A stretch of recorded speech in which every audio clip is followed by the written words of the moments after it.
Environmental Committee meeting. This is meeting number 4, Monday, April 8th. Note to members of the public, all cell phones, pagers, and/or PDAs should be turned off. Additionally, for your information, we are audio and video recording this meeting. It should be available within the next few days on the website. My name is Cheryl Gadan, and I'm chairing this meeting tonight. Councillor John Curtis is absent. He sends his regrets. There is a place that says change in order of items on the agenda, and rather than asking members of council, I'm going to suggest that we look at moving the report that should follow the rest of this. PD, I had it written. Anyway, clean law bylaw, which is, thank you, Elsa. Item number P39-19, I'm suggesting that we put that in after the opportunity for the public to address their concerns. So it would come after number 5 and before number 6. Councillor Trombetta. Thank you, Madam Chair. I would like to request that we defer this item to the May Planning and Building meeting, and I'm looking for a seconder to get that for me, please. I'll second that. Point of order, I don't think we do that at this time. It's change in order of items on the agenda, Mr. Mayor. No, that's pulling an item from the agenda. That's not changing the order. I'm changing an order of an item on the agenda. So if we don't want the order in the agenda, we can push it till next month. I'm not. Okay, I guess we refer to our clerk. I'm allowed to defer. When it comes up. So it's okay to defer it from here?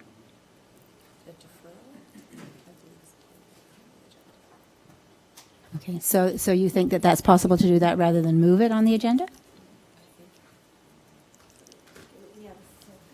Okay. We want to make sure that we're doing something that's correct because All I'm asking is to defer the item till next month. So instead of, if we defer the item. okay, what I was asking for was to move it on this agenda to a different place on this agenda. What you're asking for is something different, and that's what the clerk needs to check. So. Now or later. Yeah, it doesn't matter. I'm just saying.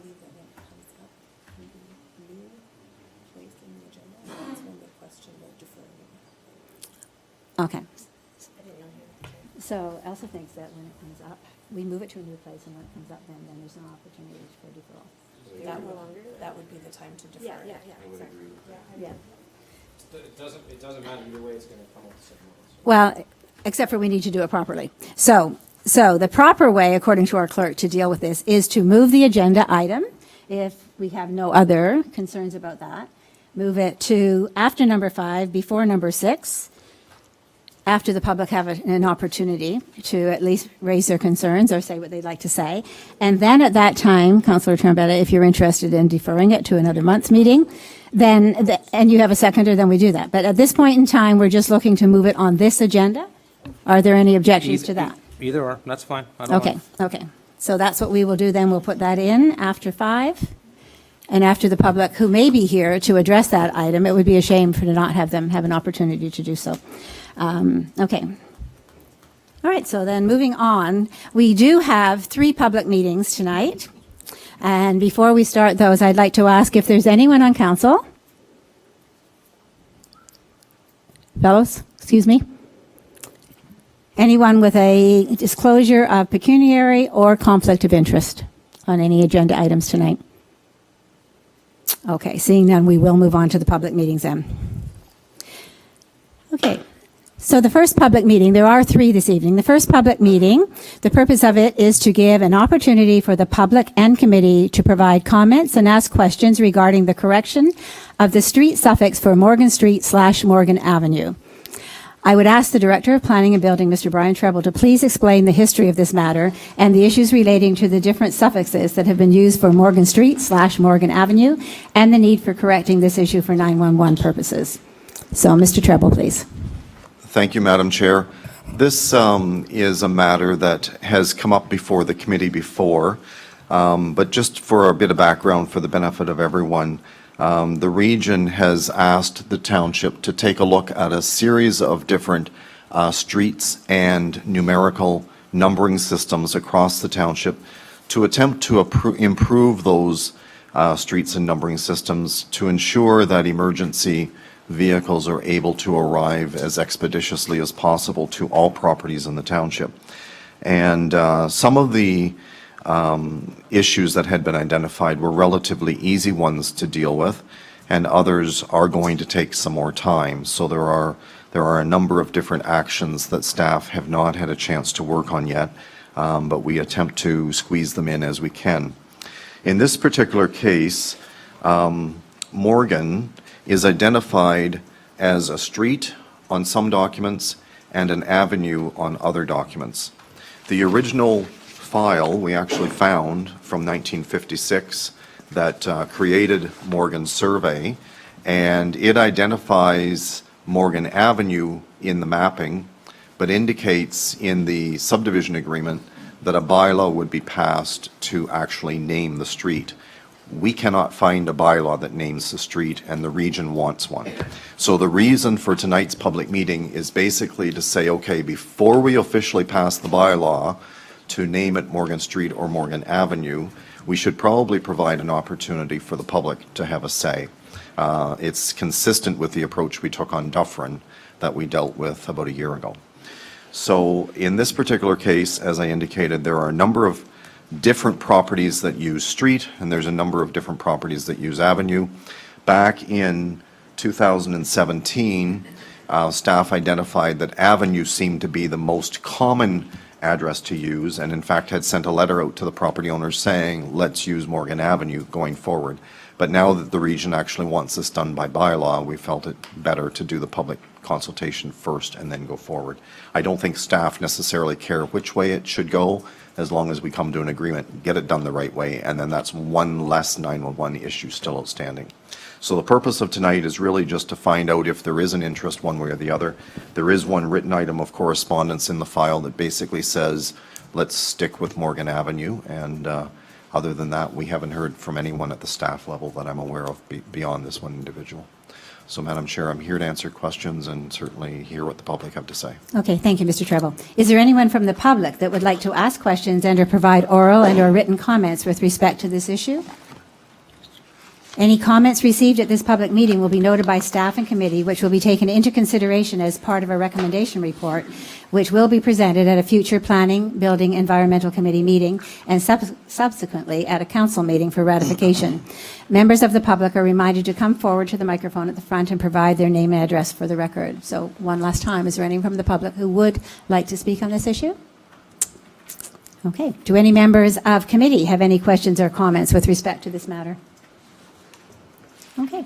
A technical report with respect to this matter is being considered this evening, and the public are invited to stay in attendance to hear the Planning Committee's comments with respect to this issue, which will take place following conclusion of the public meetings being held this evening. I would like to note a technical report only is being considered by the Planning Committee this evening, and that a recommendation report will be presented to the Planning, Building, Environmental Committee for consideration and subsequently at the following council meeting for ratification. We would ask that if you wish to be notified when this matter is being addressed again, that you clearly print your name, address, email address, and telephone number on the attendance record located near the exit doors. Please place a check mark in the column marked Street Naming in Morgan Survey. The purpose of collecting the name, address, phone number, and email address is so staff will be able to contact any interested individuals when this issue will be addressed at a future Planning, Building, Environmental Committee meeting and council meeting. Additionally, any person who is interested in observing council and or committee discussions regarding this application should not solely rely on mailed notices and thus miss the opportunity to attend meetings. It is suggested that you watch the township's website for posting of agendas to review items that will be discussed at a council and or committee meeting. The agendas for meetings are posted on the township website at 4 p.m. on the Friday prior to the meeting. Meeting schedules are also noted on the website for the public to view. Okay, the public meeting with respect to the Morgan Street, Morgan Avenue, Suffolk issue is concluded at the hour of 6:39.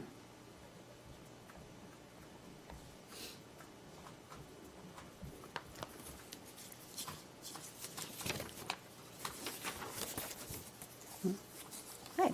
Our second public meeting this evening is being held to meet the requirements of the Ontario Building Code Act, SO 1992 C23 as amended. It is the township's intent to provide clarification and additional regulation to resolve the matter of dormant files and other improvements. Section 7, 6B of the Ontario Building Code Act 1992 requires that before passing a bylaw, regulation, or resolution, council must hold a public meeting at which any person who attends has an opportunity to make representations with respect to the proposed changes to the municipal building bylaw. In accordance with Section 7, 6A of the Building Code Act 1992, public notice of this meeting was given through advertisement in the March 14th edition of the Grimsby News. Will the Chief Building Official, Mr. Jeff Menard, please review report number PD-034-19 regarding amendments to the building municipal bylaw? Jeff. Thank you, Madam Chair. The purpose of the meeting this evening is to simply make some modifications for clarity and to reflect some oversights from the passing of the previous version of the bylaw. In 2017, we brought forward, we repealed the previous bylaw and brought forward this new bylaw in its place. And in doing so, there was some language, pardon me, that didn't get carried forward with the intent as with the previous bylaw. So the majority of the items in the report this evening are to update the current bylaw to reflect those changes. And essentially, the changes are there to address the matter of outstanding building permit applications.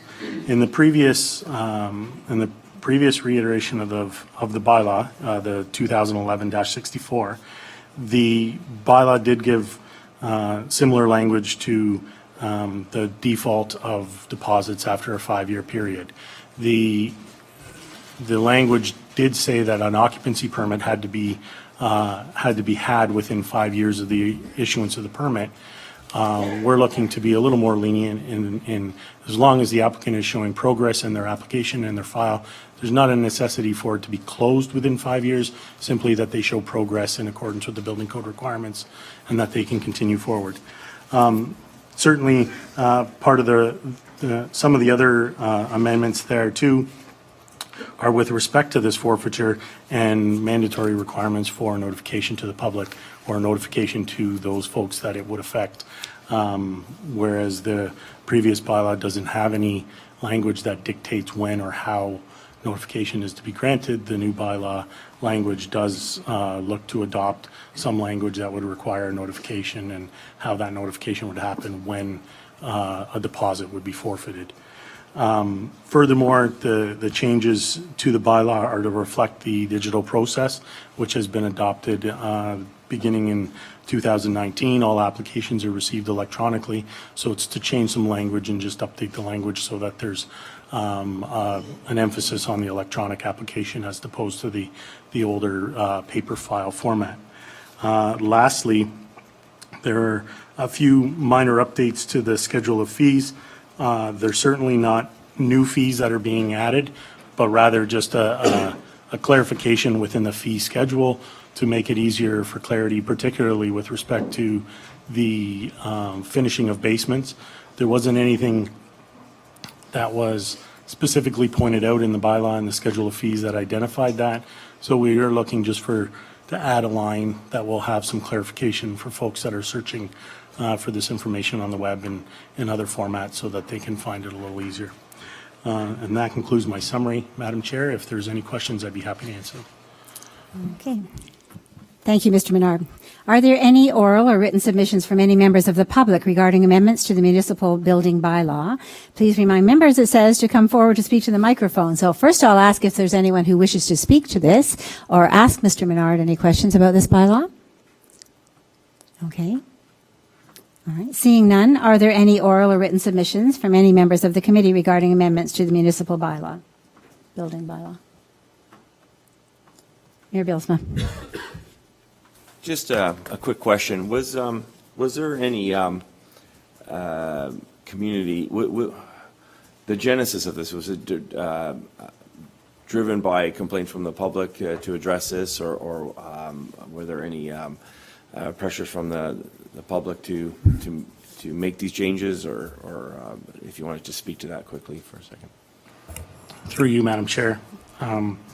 These weren't necessarily, or they weren't actually driven by the public. They were more driven by legal liability responsibilities and the fact that there are permits that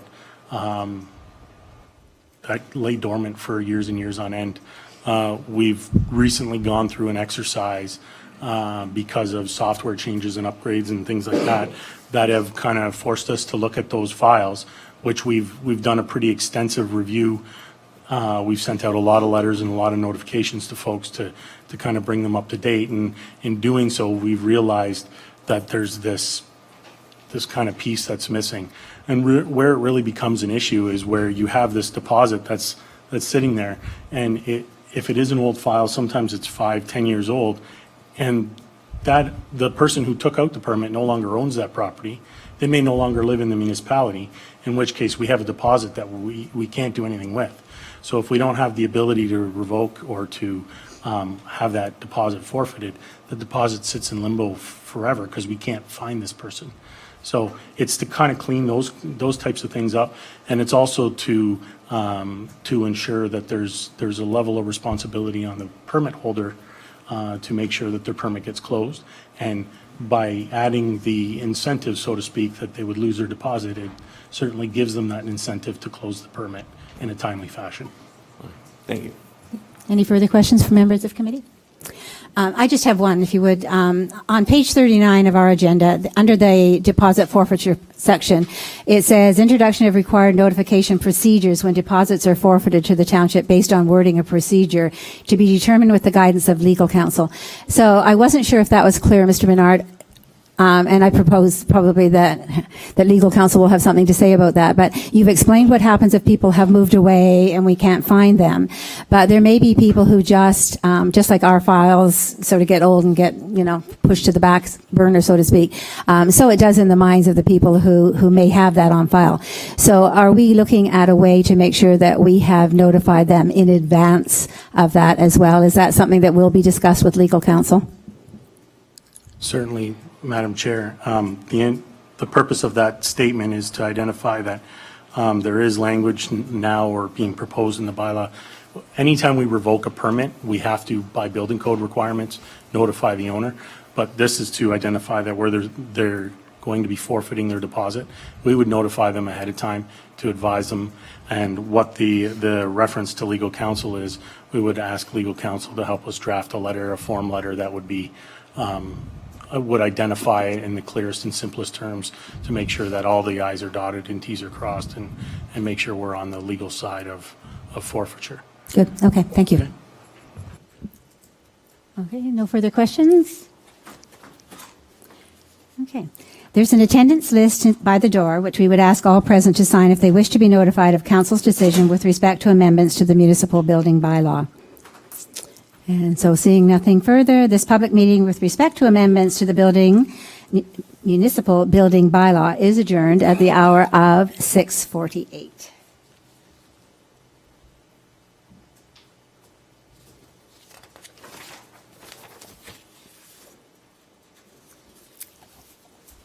Okay, moving on to the third meeting of this evening. This is a public meeting to consider a zoning bylaw amendment application submitted by Sandra Gibson. The Planning Act requires in Section 34, subsection 12, that before passing a zoning bylaw amendment, council must hold at least one public meeting for the purpose of informing the public in respect of the amendment.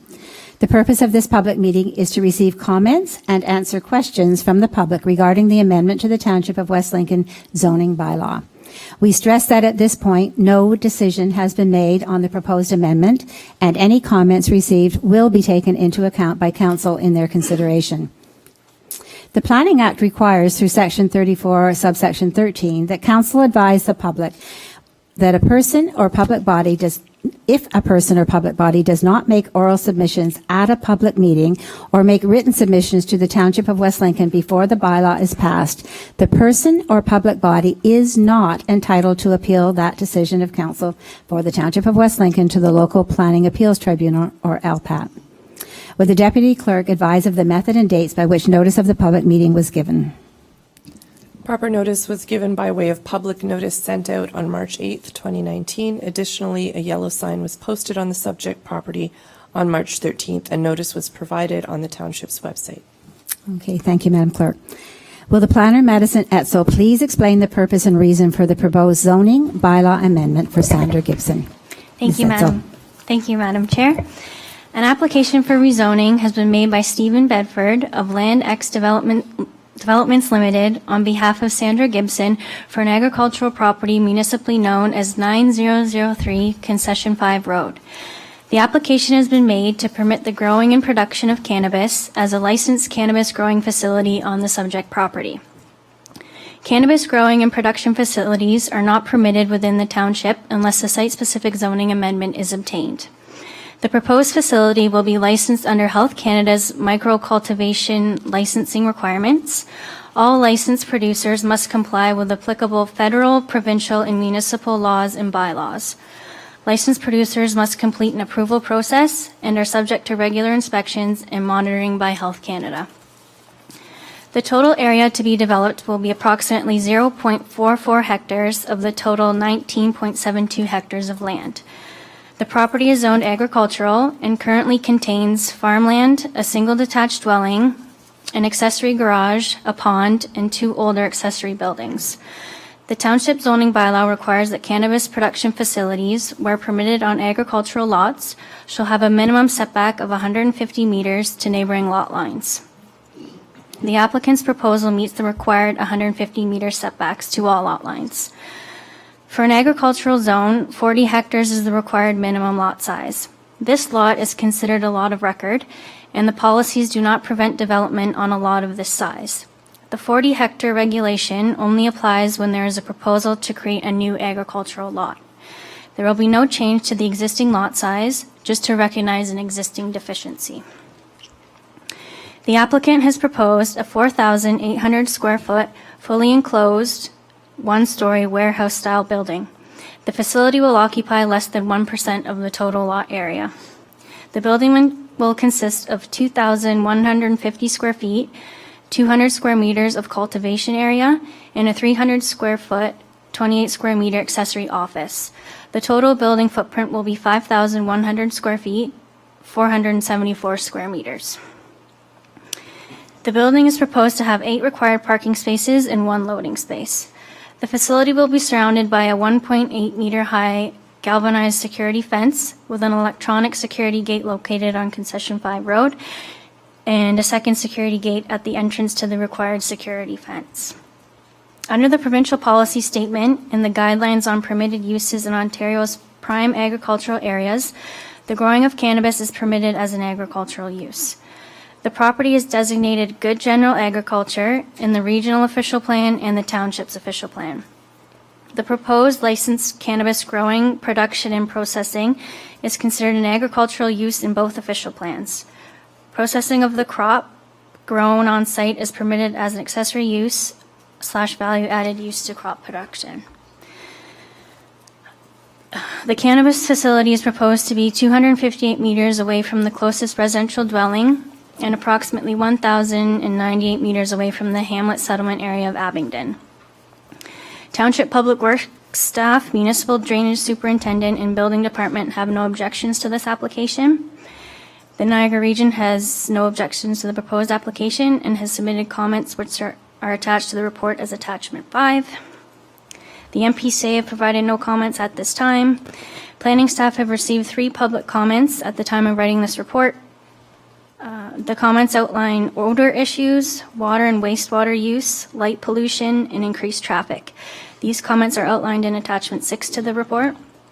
And planning staff will continue to collect comments, and a recommendation report will be prepared by township staff following input from today's meeting and will be brought back to a future planning, building, and environmental committee meeting. Thank you. Okay, thank you, Ms. Etzel. Is the applicant here or a representative of the applicant and would wish to speak?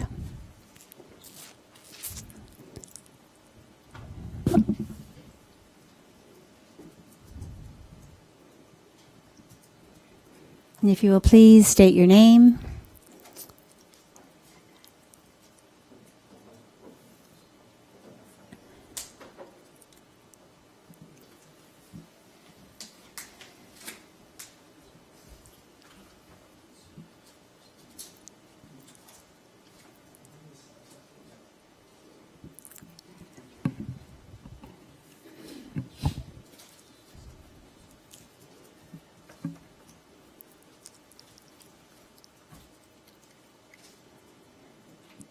Good evening, Madam Chair, Committee. My name is Stephen Bedford. I'm a consulting planner based in St. Catharines. And I knew Brian, I've known Brian for quite some time, as he and I were both on the Regional Planning Directors Group, as my last municipal appointment was Director of Planning for Niagara-on-the-Lake.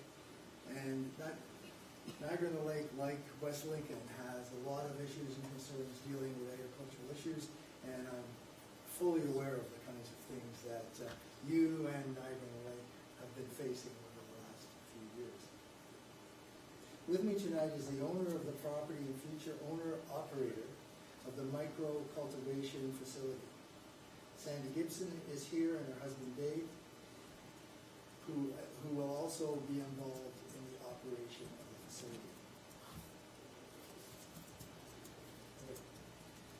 As you know, we are here requesting the approval of a site-specific zoning bylaw amendment to permit the construction and operation of a micro-medical cultivation facility under the regulations of Health Canada on the 48-acre property at 9003 Con 5 Road. Your staff have done an excellent job with their information report, which has been circulated as part of the agenda. I hope people have had an opportunity to read it. They have pointed out that the proposed site-specific zoning bylaw amendment conforms with all the relevant policy documents, the PPS, the growth plan, the regional official plan, and in fact the town's official plan.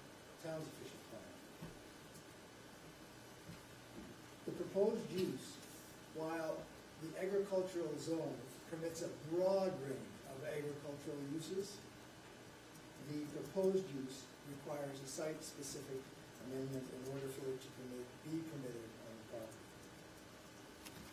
As the proposal meets all the large policy considerations, I would like to focus on the more site-specific concerns that the council may have with respect to this operation, so that council is fully aware of the details of this proposal and comfortable that this proposed use will fit compatibly into the neighborhood. This will be a family-run operation.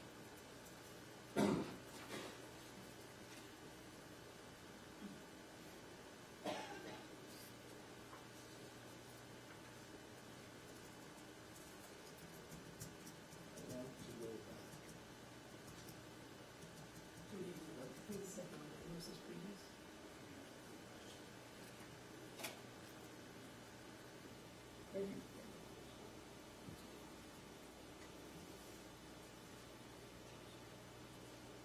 So the operation, the micro cannabis operation, is governed by licensing and ongoing inspections by Health Canada under the micro cultivation license. We have already communicated with regional police, and they are pleased with the approach we are taking. The 48-acre farm property on which the site will be located, the green square is the rectangle, is the location of the facility on the subject property. The location of that building meets all of the setback requirements of the town.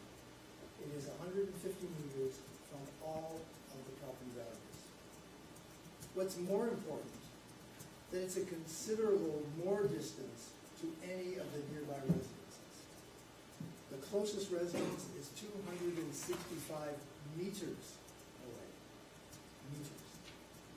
There's a house 310 meters, another house 325 meters, another house 500 meters, and another house 735 meters. So this facility is a considerable distance from any residential dwelling.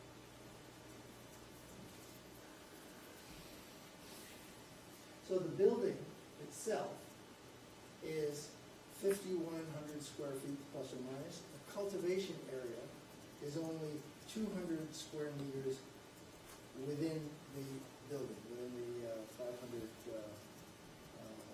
5,000 square foot building. You can see here the location of the building. You can see the secured gate and it enters the fenced area and the office that's there, parking on either side of the office, and then a truck entrance on the west side of the building. At the moment, the zoning bylaw only permits a 1.8 meter fence. We're happy to put whatever fence the township would want.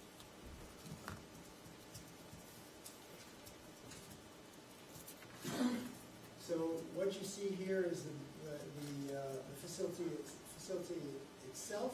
It's a warehouse building, no windows. So there's no light being spilling out of the building into the area. The agricultural area will remain dark at night. What is most important and most interesting, 200 square meters. You can see here the size of the growing facility within the 5,000 square foot building. It's a very small operation. And I think it's important to remember that as we go through all of the concerns that people have about a facility such as this. I can understand them, but I think we have to appreciate how small this facility is. The building itself, and people who know the house and the existing garage, accessory building, the facility itself is smaller than the existing garage adjacent to the house.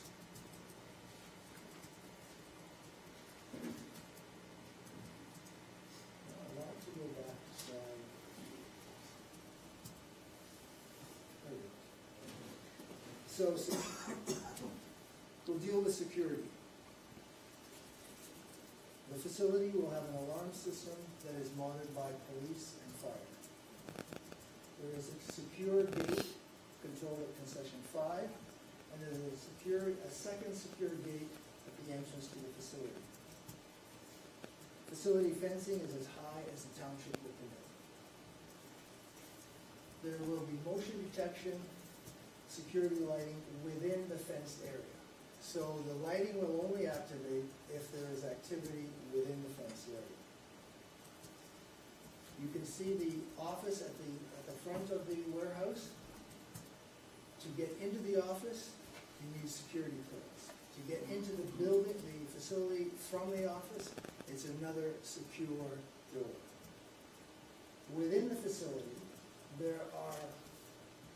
inside the facility, there are 3 or 4 small areas that are part of the growing process.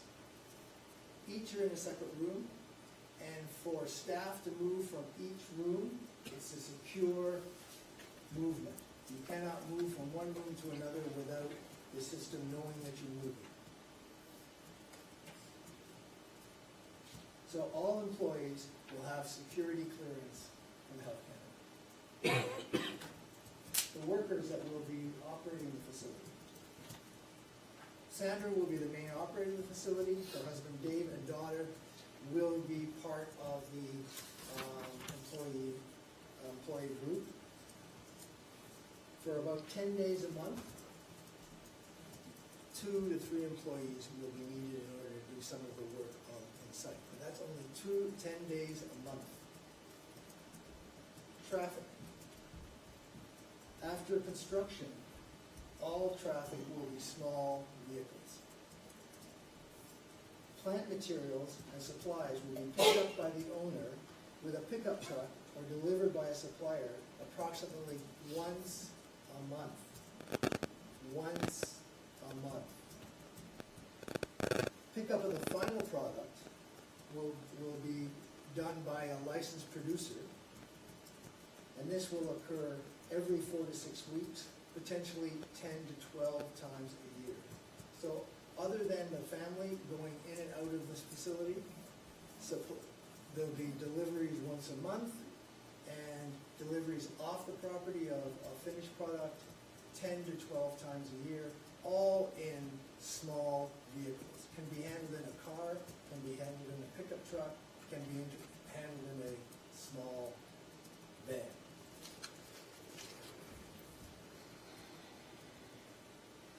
So the licensed producer picks up the the finished material, finished product from the facility, and the licensed producer is responsible for distributing the product under Health Canada rules. There is no direct sales of product from the site. The licensed producer handles the material.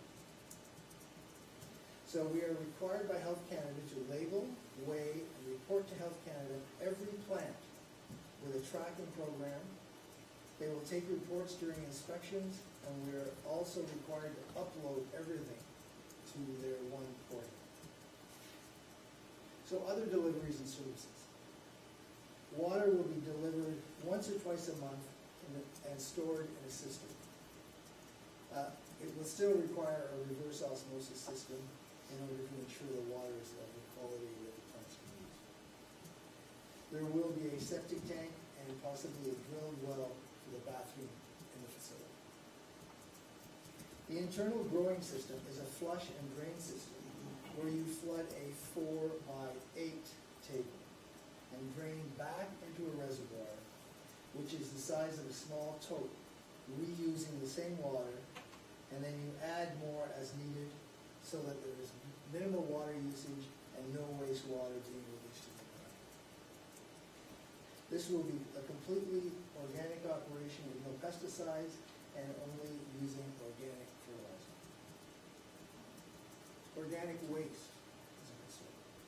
Most materials from the processes are tightly measured and managed by the Health Canada so that there's no stray material.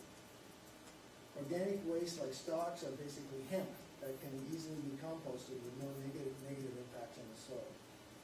In our case, we'll be removing the site and ensuring it's properly composted elsewhere. Building construction. The growing facility will be a totally enclosed warehouse facility with no windows so that there is no light spilling from the facility. There will be windows in the office, which is separated from the main grow area, and as a result,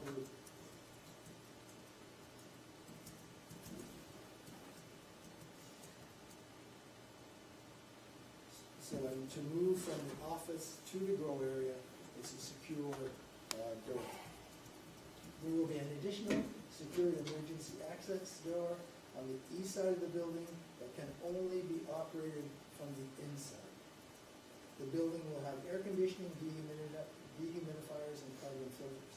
However, due to the size of the building, the equipment required will not create noise beyond what you would expect from a residential building.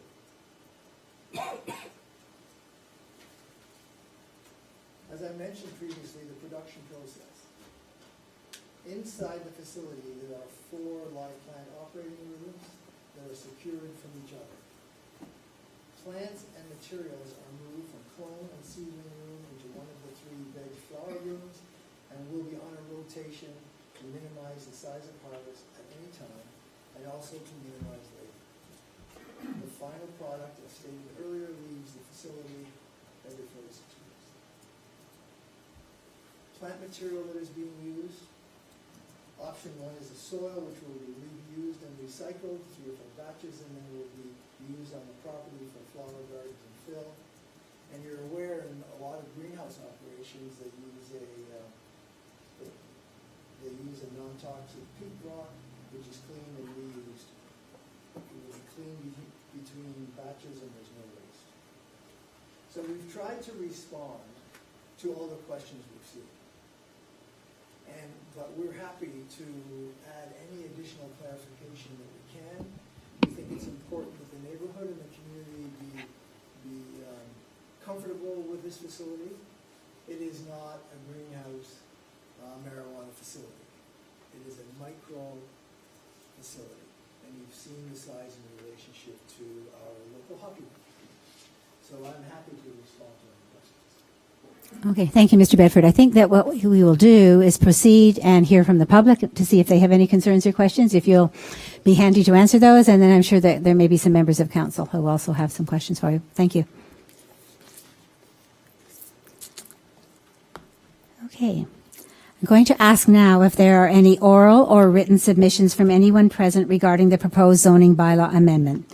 I would like to stress that this may be the only public meeting held with respect to this application. Therefore, if any members of the public would like to make comments and or provide written comments, they should state them or present them now, as the LPAT may not consider comments made during any other council or committee meetings. Also, anyone wishing to speak are required to come to the microphone at the table and provide your name and address for the record prior to speaking. So, are there any members of the public who wish to address this tonight? Okay, we come forward, please.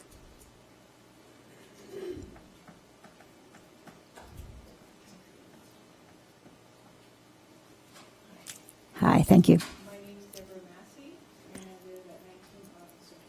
Deborah, if you'll just excuse me one second. If you can either pull the microphone down a little bit closer and speak into it. Our recording device, if you aren't right on it, doesn't always pick it up. So, yeah, thank you. These are just concerns. I understand the information that Mr. Bedford gave was good. However, I didn't hear anything about the concern of odor. I'm just going to go by what I know. I've talked to several real estate agents in the Pelham and Jordan area that have the grow-ups currently in their areas. I think I said this right, Coldwell Baker. Ellie LePage didn't get back to me yet, but all three of the real estate agents have told me that any existing property, so it's the owned property, adjacent or near, backing up, around any of these facilities, 25% depreciation of the home value. It is also harder to sell because of that fact. I also talked to mortgage brokers, and they said, if your house, I'm going to give you an example, this is the example that I was given from a TD Bank mortgage broker. If your house is worth $500,000 because of the market, that's what it's valued at, but their assessor will go and value it at maybe $350 because it's near a grow-up. There's so many concerns. Because this is all new, the stats and the numbers quite aren't in yet. So you can't really say 100%, well, this won't happen, that won't happen. So they have to consider that so they can give you less a mortgage. So if you are wanting to buy a home in that area, the proposed area, you would only get mortgage for less than. Now, I did call 3 insurance companies. Your insurance wouldn't be affected, only the person that is actually building, whoever has the building on the site. So whoever, like, if it's Lindsay Sanders, her insurance company would have, it would affect her.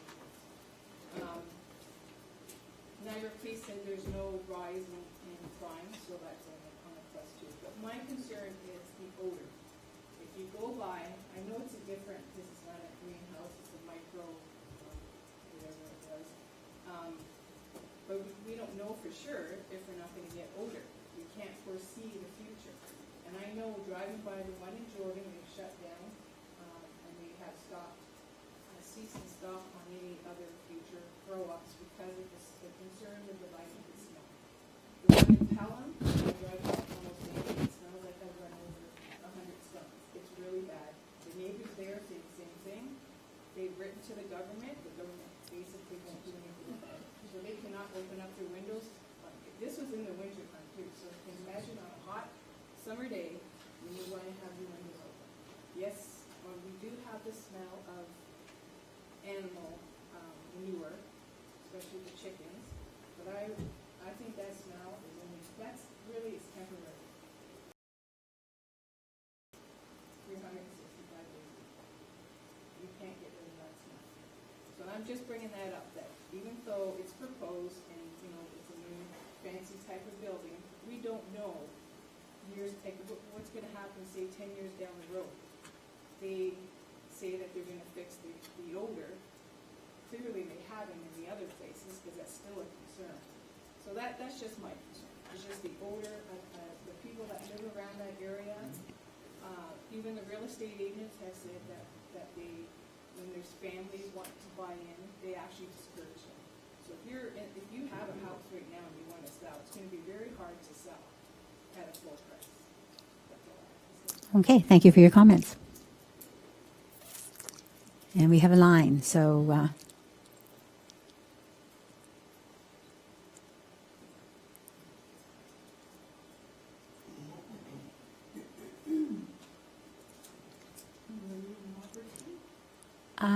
excuse me one second. Councillor Cody, can you see if you can pull that forward at all, please? Oh, thank you. Thank you. Okay, well, good that you came to the rescue. Thank you. I could just tell as she started that that wasn't going to be recorded, so thank you. I'm not sure where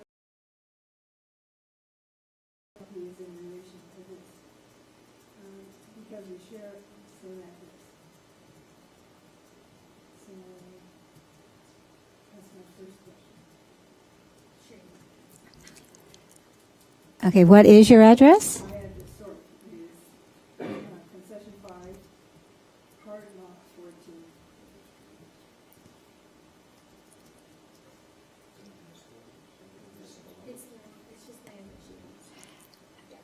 Oh, it's just land. Okay, okay. So, Mr. Treble, would you have any idea where that would be? Madam Chair, we can certainly figure that out, I think, from the mailing list that'll be in the file. So if they want to proceed forward, we'll work on that information. Okay, so they're going to try to find that for you, and you can continue with what you wish to say. Thank you. I think it's the back half of mine, or on the back half of the so it's designated PSW, protected. And I'm wondering what the government's policy is on changing, amending bylaws that would have an impact on protected land, abutting up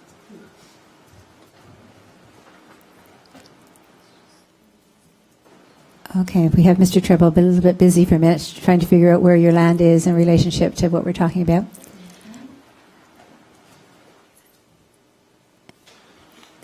So, Mr. Treble, I'm not sure you heard the other part of that, but we're looking at some protected land. Would you mind explaining that again, since Mr. Treble's back now, giving you some attention? Your concern is that your land is protected? Designated as protected, okay. And the water table that's on, what is it, alive, goes, I think, to mine and his, and, so I'm just wondering what would be I'd like to know what the government's position is on rezoning land that was not too long ago zoned protected water.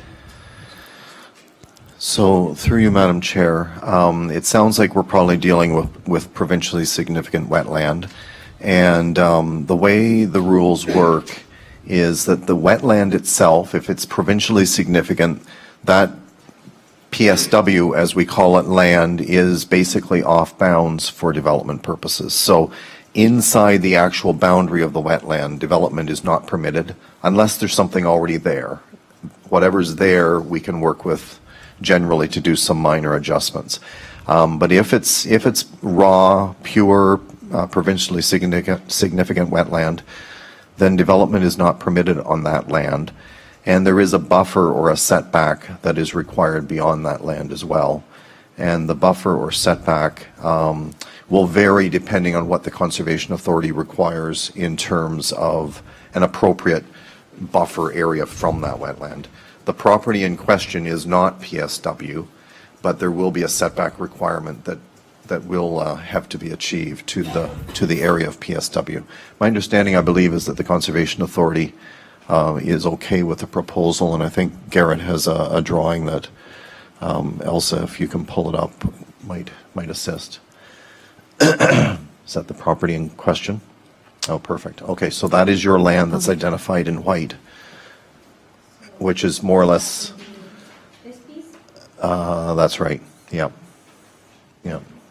right across the street. Right across from where the house is built, I believe. Yeah.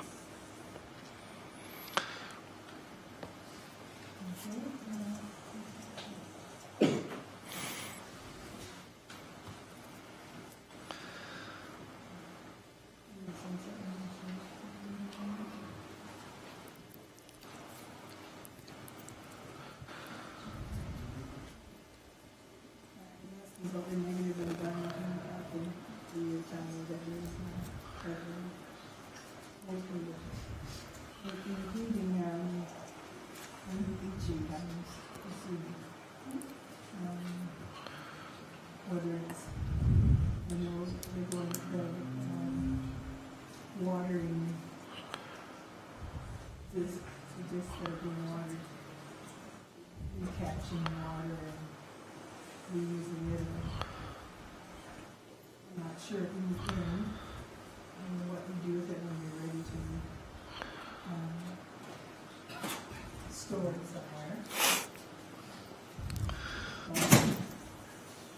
I'm sure there's lots of examples of storage facilities that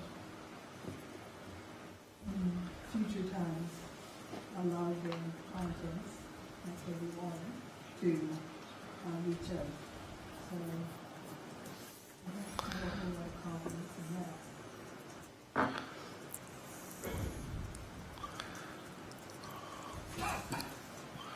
Although it's taking up less than 1% of the total land lot area, it is at, that's in the center, so you can set the back closer to the non-use.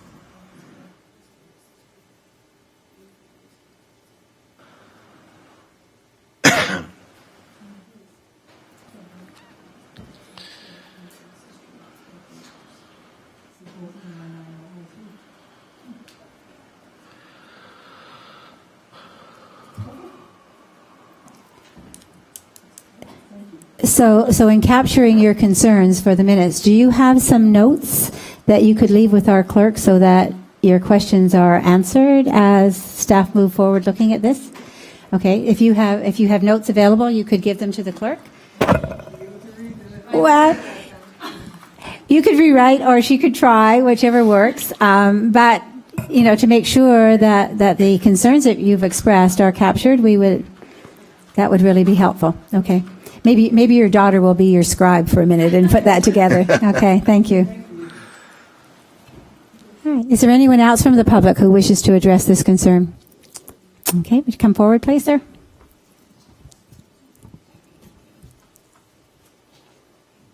Hi, my name is Gary Otter. Now, you might like to raise that up a little bit, Mr. Otter. Thank you. Good? Good. I guess I'm the closest resident to this place. I'm 8912 Concession 5. Been there for 45 years. I've seen a lot of things going on in that neighborhood. I don't like the unknown here. When this place was built, the house, the pond was being built, the garage is massive. This was slowly creeping up on us. That was going on. They couldn't see what was going to happen here. I'm concerned about the security of the place. When they left the outbuildings there still with all the stuff in there, there was people from the criminal element running through those buildings every night I was there. There's been stolen cars on our street left and right. It's a drag strip because it's a dirt road. And no policing will show up there for a half an hour or better. Security is a big concern. This is going to attract a criminal element. There's always a large contingent of criminal element in the area. Seems like Caister Center is the dumping yard for windmills, contaminated soil, and now cannabis growers. What's next? We don't even have gas lines running down that place. Is it going to be hydro, or is it going to be gas, or what's it going to be for the run of the facility? Would you like to ask that question, perhaps? Mr. Bedford, do you have an answer? Is it electrical only? The hydro's been put in there already. It's ready to go. Okay. The pond is ready to go. The garage was ready to go. This this should have been no surprise to anybody what was gonna be next. This place is gonna be out my front bay window. I have a nice rural area with some nice bush area. I raised 7 kids in that area. I don't want this thing. It's a bad road to begin with. I don't want other vehicles. The employees, do they have criminal background checks? Does the owner have background checks? Okay.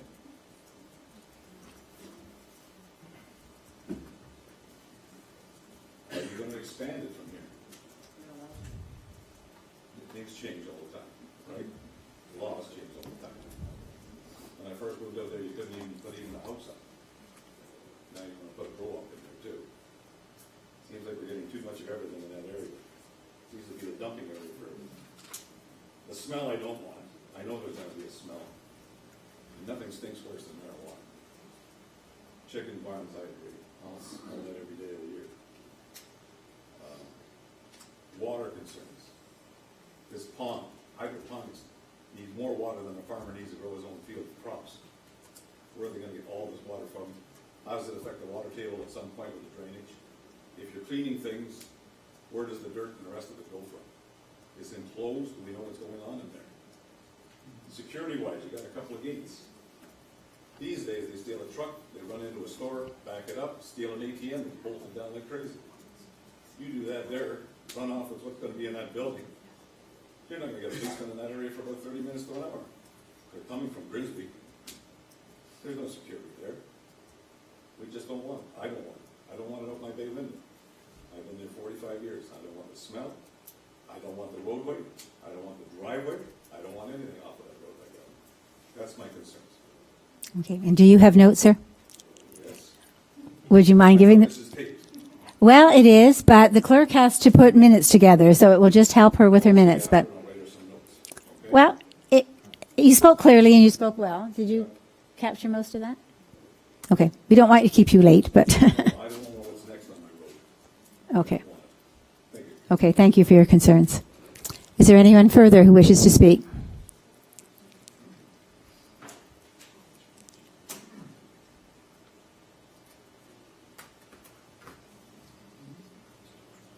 Madam Speaker, Mr. Mayor, and Council. My family come here to West Lincoln in 1794. 9 generations. We've had wind turbines shoved down the throat. We had a $30 million arena shoved down the throat that we didn't want. We needed a nursing home instead of an arena. And now, marijuana. You raise these little children up, your grandchildren, little babies, there you get involved with marijuana, growing right in our backyard. A smell is the last I said, it's unbelievable. I come down 29 every here 2 weeks with my wife. I said to her, I get a skunk. She said, "Look, her cousin's skunk, that's not a market." We are going to allow this to hit this township. We can't have it come here. And I understand the land up there, he has got enough land to accommodate it. Is there new buildings already built there? Is there new buildings already built on that property? What was the building built for? What was the zoning for these buildings? Where do you define the word agriculture? Is marijuana agriculture? Definitely not. Agriculture, fruit and grain we can eat. We can't eat marijuana if we eat it crazy. We don't need this operation here in West Lincoln. It's a very serious thing. And I'm asking this council to support us and not have this thing here. I could go on and on and on. You think about the Beatles back in the 60s. They come over here and on.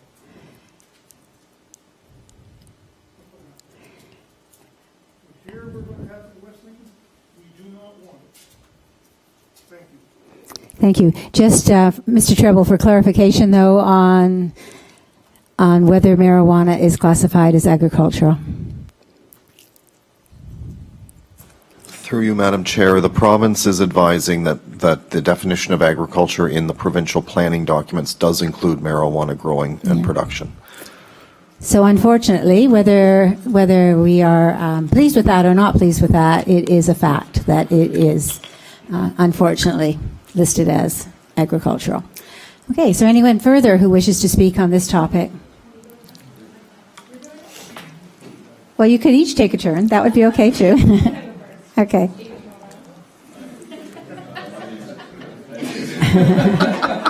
Okay. Into the microphone, if you would, please, sir, your name and address. My name is Don Knight. I live at 9056 16 Road, which is not far from the property. It's basically backyard. I'm only on 1 acre. I bought this place 6 years ago. I lived elsewhere previously. But when I moved there, I expected to be able to stay there, hopefully for the rest of my life. But if my house is going to be valued by a significant amount, there's no way I'll sell out, go into the city. Because I'm not going to take a $200,000, $300,000 loss for the sake of growing a little bit of marijuana. That's not a commercial enterprise. And what that is a foot in the door for anybody else. My next door neighbor is a farmer on both sides, across the road. It'd be crazy to stay with dairy and crops. Put in a marijuana plant. It's just crazy. And if you allow it, you'll buy it. Okay. Thank you.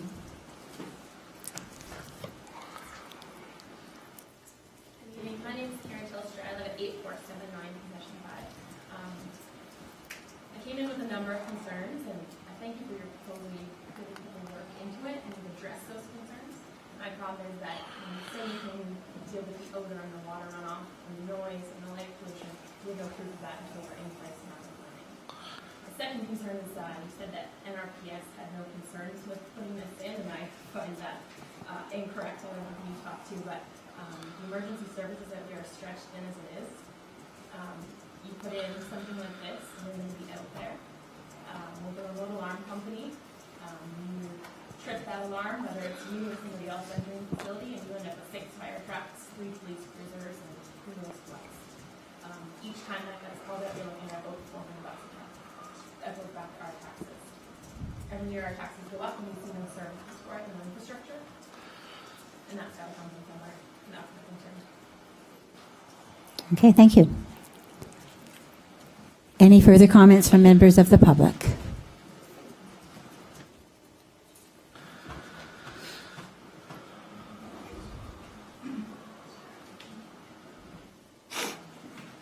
Greg Hancock, 8896 Concession 5 Road.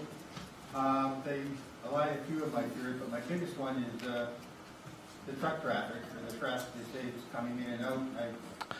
Looks like about 50 new truck traffic, plus the Health Canada visits. And we have a gravel road that is insufficiently maintained, so I don't know if this is going to be another problem with the road we have out there that we already have. And the other one, I guess I watch too many police shows, but when they take the product out of the containment area with all the security fences, are the police going to be notified? Because there's no security once they get to the road.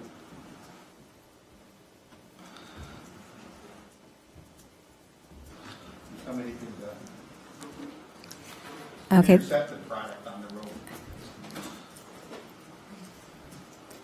Okay.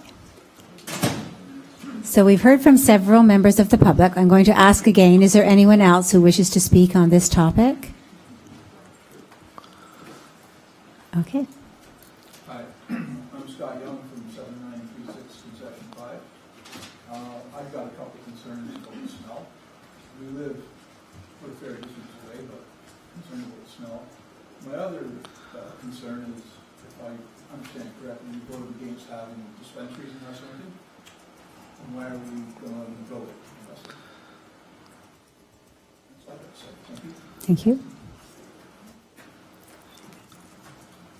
Okay, any further concerns?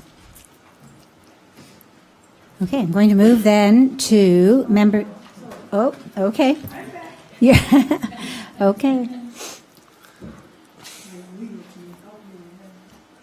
help me. First, I'd like to say that this property is intended to be a legacy property for my children, my grandchildren, and I really don't like the idea of this being adjacent.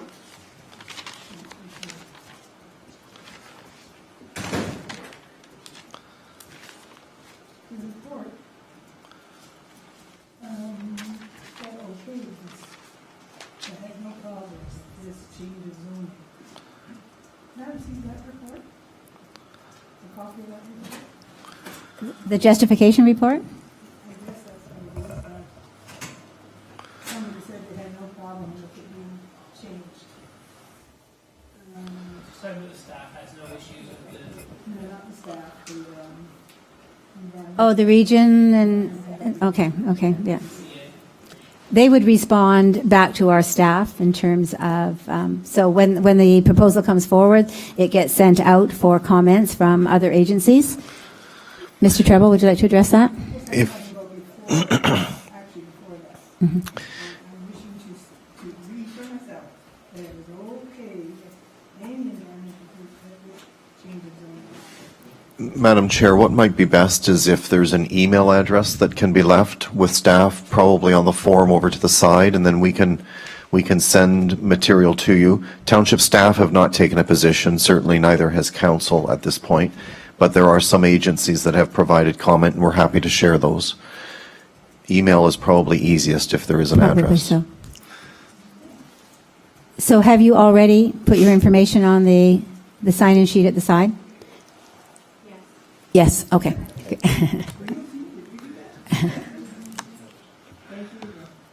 Okay, we will include that again in the instructions later on, but, okay, so I guess a second last call for anyone from the public who wishes to speak. Okay.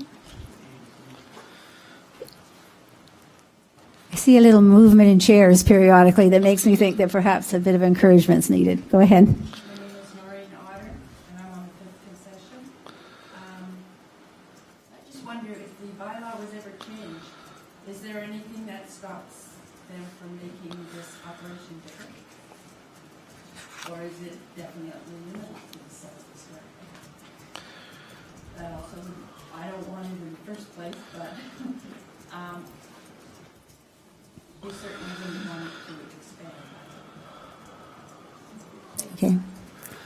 Mr. Treble, do you want to address that? Just, I guess, for the record, the way that the bylaw gets written, or the approval document, whatever that might look like, that document would have the technique or the method by which we can control a number of different issues, including the area of the building or the area that's used for cultivation or whatever. So the wording of a bylaw, if it's recommended to committee at a future date, would likely speak to the area that's available for use.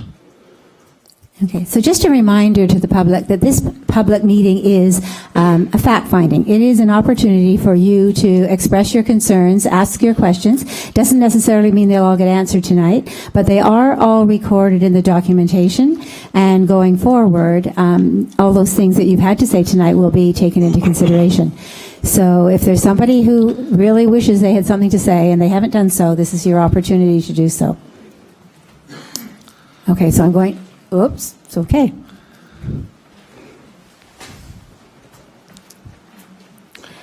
Yeah. Well, if you remember at the beginning I said, this is your opportunity. If you don't come forward now, then there wouldn't be another opportunity. So I'm glad that you stepped forward, sir. Yes, Mayor, Councilors, I've come to voice my objection to the proposed application located at 93 Concession Road 5 regarding the proposed cannabis grow operation. I'm a lifelong resident of West Lincoln and proud of the fact that 6 generations of my family have resided at this location, and which we still do. As a former dairy farmer, I'm very aware of the fact that from time to time there are some odors from farm operations, but they're infrequent and short-lived. So they're not so from one of these grow-offs that are often they described as a lingering thick skunk smell.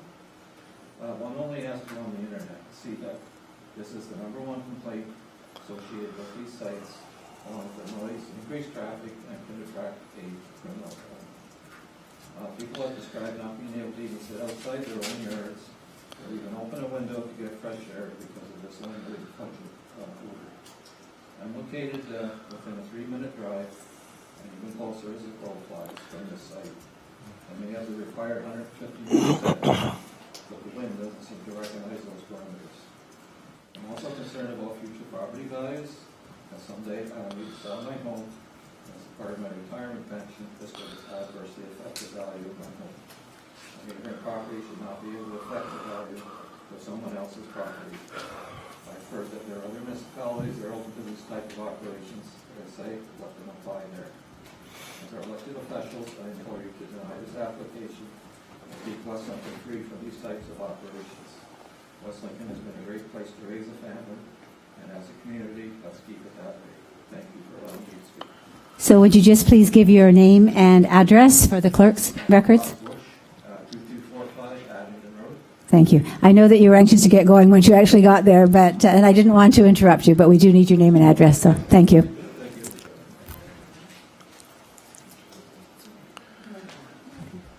Oh, yeah. So what I didn't ask you for, Mr. Bush, was a copy of your notes. Would you mind giving that to the clerk so that she can keep track of... Okay, super. If you, as you can well imagine, keeping track of all of the comments being made, those additional notes are just very helpful when the clerk comes to transcribe and to put all of your thoughts and concerns. We want to make sure that they're included. So that's there. Okay, back. I just got one other thing to ask. Is there going to be, this is the first proposed grow op in our township, is there going to be a limit on potentially how many more can be erected? Is there any kind of plan towards that? Well, we've had other applications, as you know, and you probably have read in the newspaper, but we have not had one for a little bit now, and this is the first in a while, but it's certainly not the first that we've dealt with. So what I'm getting at is, anybody would rather could put one up if they go through the process properly? If they can... Limit of how many's in the township, or potentially we could have 30, 40 of them?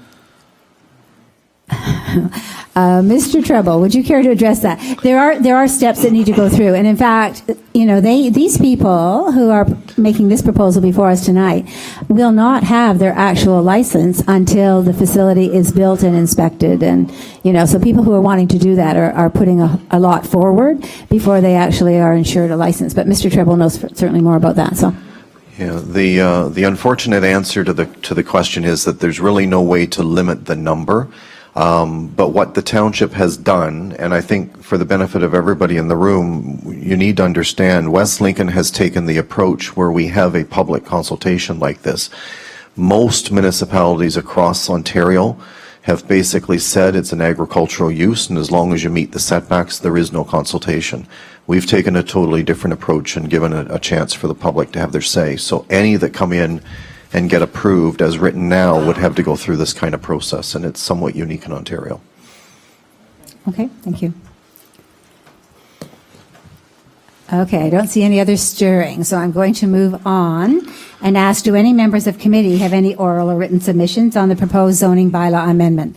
Please note that members of committee must make their comments now, as the LPAT may not consider comments made during a planning, building, environmental meeting and or any other council or committee meetings. So, members of committee. Councillor Rayner. Due to Mr. Trouble, there was one comment made by one gentleman who came up, said there were large buildings that were built on there. It looked like something down the road that was being set up for the purpose that the application is tonight. What was the nature of the purpose of building those buildings? Do you know at this time? Through you, Madam Chair, the one building is certainly the single-family dwelling on the property that's been built in the recent past. The other building would appear to be an accessory building to the single-family dwelling, but was actually built as a horse barn. Okay. Councillor Rayner. Are there any animals on that property? I have not been on site, but I understand from our chief building official that we don't believe there are any livestock. Further question. Could this building be used as part of the process of what the application is made for? Through you, Madam Chair, if the existing accessory building is to be used, it would have to be part of these discussions, and it is not. So it's separate at this time? Sorry, through you, Madam Chair, I didn't catch what was said. So you're saying this building is a separate issue altogether from this? And if they were going to use it, they would have to come forward with that? The proposal was for a building inside a compound, and that's all that's proposed. All right, thank you. Madam Chair, there were some good comments made by the public here tonight, and property evaluation, I can understand and appreciate that. The other thing was, we've had producers and growers come here and have been denied. Some of them have been caught with an illegal one because obviously they did not have the proper permits. And obviously, one of the biggest concerns from people was the smell. Now, we've turned them all down, and we continue to get some illegal ones in the township, and they're easy to detect because you usually don't see them, but you smell them first. And the smell carries for a long ways, a very long ways. The concern I have is a number of those people that were complaining about, for example, we had one with Mr. LeBlanc with regards to a producer license. And a number of the people came up and said that they have contacted people who have experienced problems in Font Hill with regards to smell. They have called Health Canada, and those people are saying they get absolutely no response. No response, no support. They might as well not bother calling. In this particular case here, they say it's Health Canada approved, but the reputation of Health Canada, for what I'm hearing from the public, is not good. They're not there, they don't get it done. So this is a huge issue to me because we don't have any track record. For example, if you go Highway 20 east of Victoria Avenue, past Claire's Motorcycle, there is a greenhouse operation at the bottom of the hill. Before you get to the top is A.E. Crosley High School. I go down that road quite often, probably at least once a week. There are days when I go by that greenhouse, I can smell that all the way to the high school, and that's got to be 4 or 5 kilometers away. That smell carries a tremendous distance, and I would think that that's a huge greenhouse operation, that they would be Health Canada approved, and the closer you get to that thing, you almost have to hold your breath when you drive by. Like, there is nobody regulating it. I can understand, appreciate the government wanting to call this agriculture because it is growing something. Whether you grow wheat, whether you grow corn, this is a plant, you're growing it. But unfortunately, you grow wheat, it doesn't smell. You grow corn, it doesn't smell. This stuff doesn't smell, this stuff stinks. That's the problem, and the fact that Health Canada does not, in my opinion, have a solid track record of preventing the smell from escaping the facilities that they have approved. I just have a great concern with regards to this one proceeding because I have no guarantee that it is going to be one that the smell doesn't escape. And should the smell escape and we want to do something about it, there's no sense calling Health Canada because they're not going to come. So that's my concern. Okay, your points well made, well taken. I think, though, that Mr. Bedford tried to negate that by talking about the fact it's not a greenhouse. I agree. I've been down Highway 20. The greenhouses are terrible, and Font Hill greenhouses are terrible. But so your issue is smell and the fact that if there's something that happens with it, we can't do anything about it. Correct. Because Health Canada is certainly not stepping in. So. Correct. Further to that, did you have another question or concern, Councillor? Well, it is a growing operation, so I would think there has to be a smell because the growing of the plant is the smell. So the question is, how sure are we that it's definitely going to be a situation that doesn't escape the building? And if it does escape the building, what in the heck can we do? Can we close them down? That's my concern. There's too many unanswered questions right now. I don't feel comfortable with it. Okay, thank you. Thank you. Councillor Trombetta. Thank you, Madam Chair. I don't know where to begin with this issue. It's going to be hard not to put some of my comments on the record here, but we all know the wind goes southwest in West Lincoln. Majority of the wind gusts that come are always southwest storms. There's a smell issue. We all know that it does come out of these facilities. We haven't really got too much information how it's going to be regulated. When the smell decides to come and the wind's blowing, guess whose house it's hitting first? Thank you. I know the majority of the public knows that. So I have a great concern about that. So when I come out of my house, and I'm a tax-paying resident, so either I sit here or sit there, I'm going to voice my comments. When I come out of my house for work in the morning, guess what I get hit in the face with, is this. That is one of my concerns about smell issues. It's a big issue for me. The other issue I have, and Mr. Bedford, if you can come back to the podium up here, I have some questions for you. Please, Mr. Bedford, could you have... Mr. Bedford, would you mind coming to the podium, please? Yeah. Oh, really? Exactly. Okay, thank you. Yeah. He only responds to the chair, he said. Yeah, it's through the chair.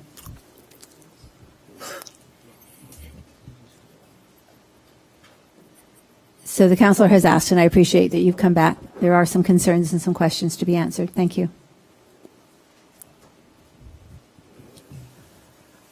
In your presentation, you stated that you're going to be using a cistern to water these plants. I find that hard to believe. Knowing anybody that has a cistern, I don't know what size cistern you're getting. Knowing anybody that has a cistern out there, it's a big cost incurring price to water these plants on a regular basis through a cistern. Not saying it can't happen, but then you did say you're drilling a well for a bathroom only, which I find it hard to believe, in my mind. I think that the well is going to be drilled for the, and these are my comments, that the well is going to be drilled for the watering of the plants. And where I have a concern with the well on the property is once the well is drilled, how much water is this going to be taking for the plants to be harvested and be used, is a question I have for Mr. Bedford. And it is going to be drawing out neighboring wells that people have drilled for, that have had at their properties for many years. We've already been impacted by the wind turbines after they've been drilled. Okay, so can you formulate that in a question, please, that he can answer? Point, please. So while the turbines, sorry, now you've let me lose my train of thought. I will get to that. I understand where you're coming from, Madam Thank Chair. you. It needs to be a question. So my concern is we've lost turbines built in this area, Mr. Bedford.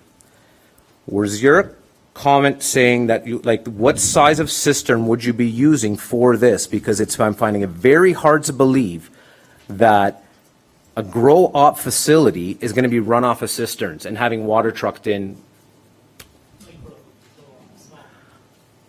Well, a grow-up facility, regardless of the case may be, it's still growing. It's hard to believe that a cistern to get filled, a 5,000-gallon cistern to get filled, is usually about a month and a half in my household.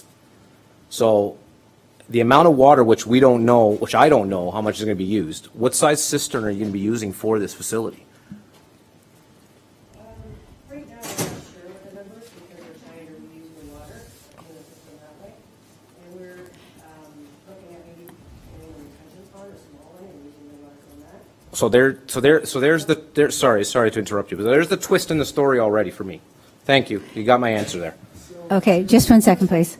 I think there's a lot of misconceptions here, and perhaps we need to listen to what I'm saying. Now, it may not change your mind, but it is a fact. This is not a greenhouse. The glass does not open. There are no fans on the exterior of this non-greenhouse. So please, this is not. I'm talking about water. A grow-up. So it is a small operation. And I understood and I heard that presentation, but I'm talking about water here. I'm not talking about greenhouse or not. Let me get to the water. Okay. So the water, when I go to a greenhouse and see a large 40,000 40,000, 50,000 square foot greenhouse, their water doesn't come in a water truck because it is very large. We're talking about 12 4x8 tables that are watered, and then the water is captured and then reused again.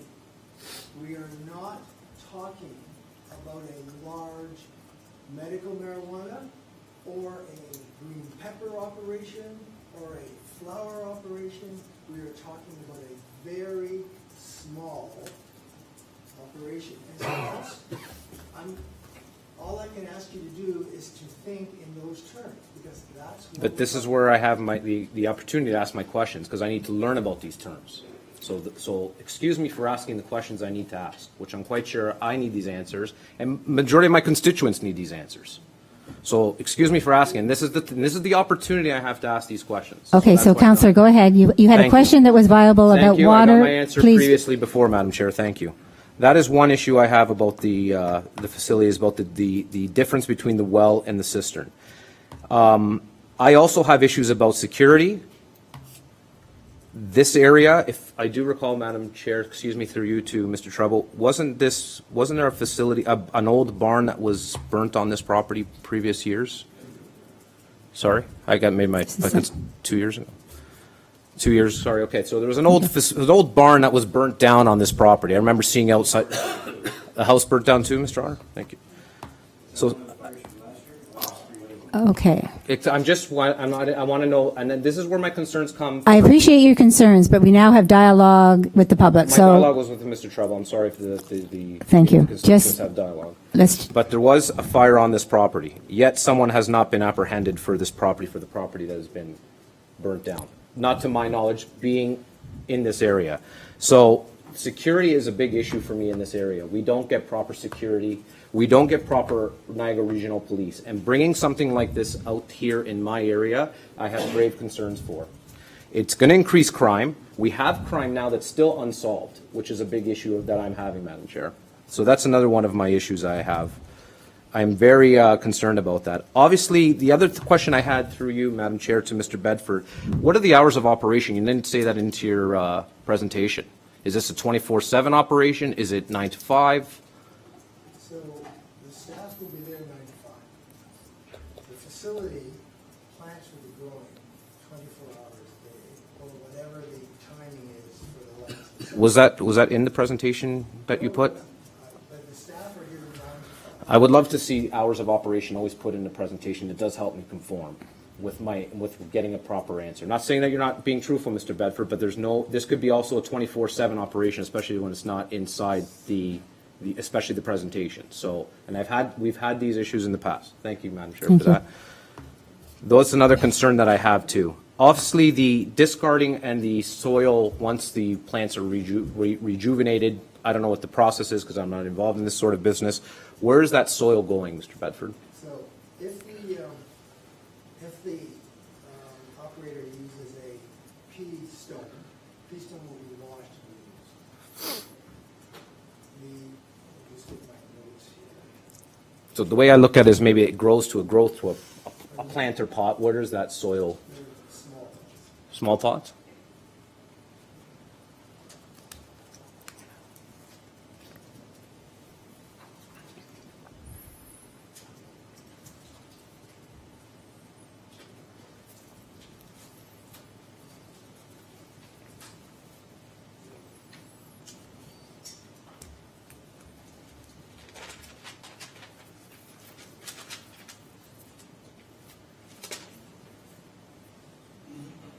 So there are two options. There's two options. Soil may be reused and recycled for 3 to 4 batches, and then will be used on the property for flower gardens and fill. This is soil with minimal organic material, organic fertilizer. so that would be the first thing they may opt to do with soil. And the second is the pea gravel? One option, yes. And the second option is a pea rock, which is cleaned and reused. So this, And that's not different. No. So within the justification report, both of those options are mentioned? No, they're not. Okay, so this is just additional information. So that's Okay. that's not in the report as well. Okay. So that's another concern I have as well, what's going on. But thank you for that information too. So there's already two things in the report that I needed answers on that are not in the report, which I have issues on, Madam Chair. The other thing I do have, and this is my final thing, Mr. Bedford, but I appreciate your presentation. It was a well done presentation. I also have issues with setback issues. I find that 150-meter setback is a real small setback, but that, I've noted that in the past to these other facilities, Madam Chair.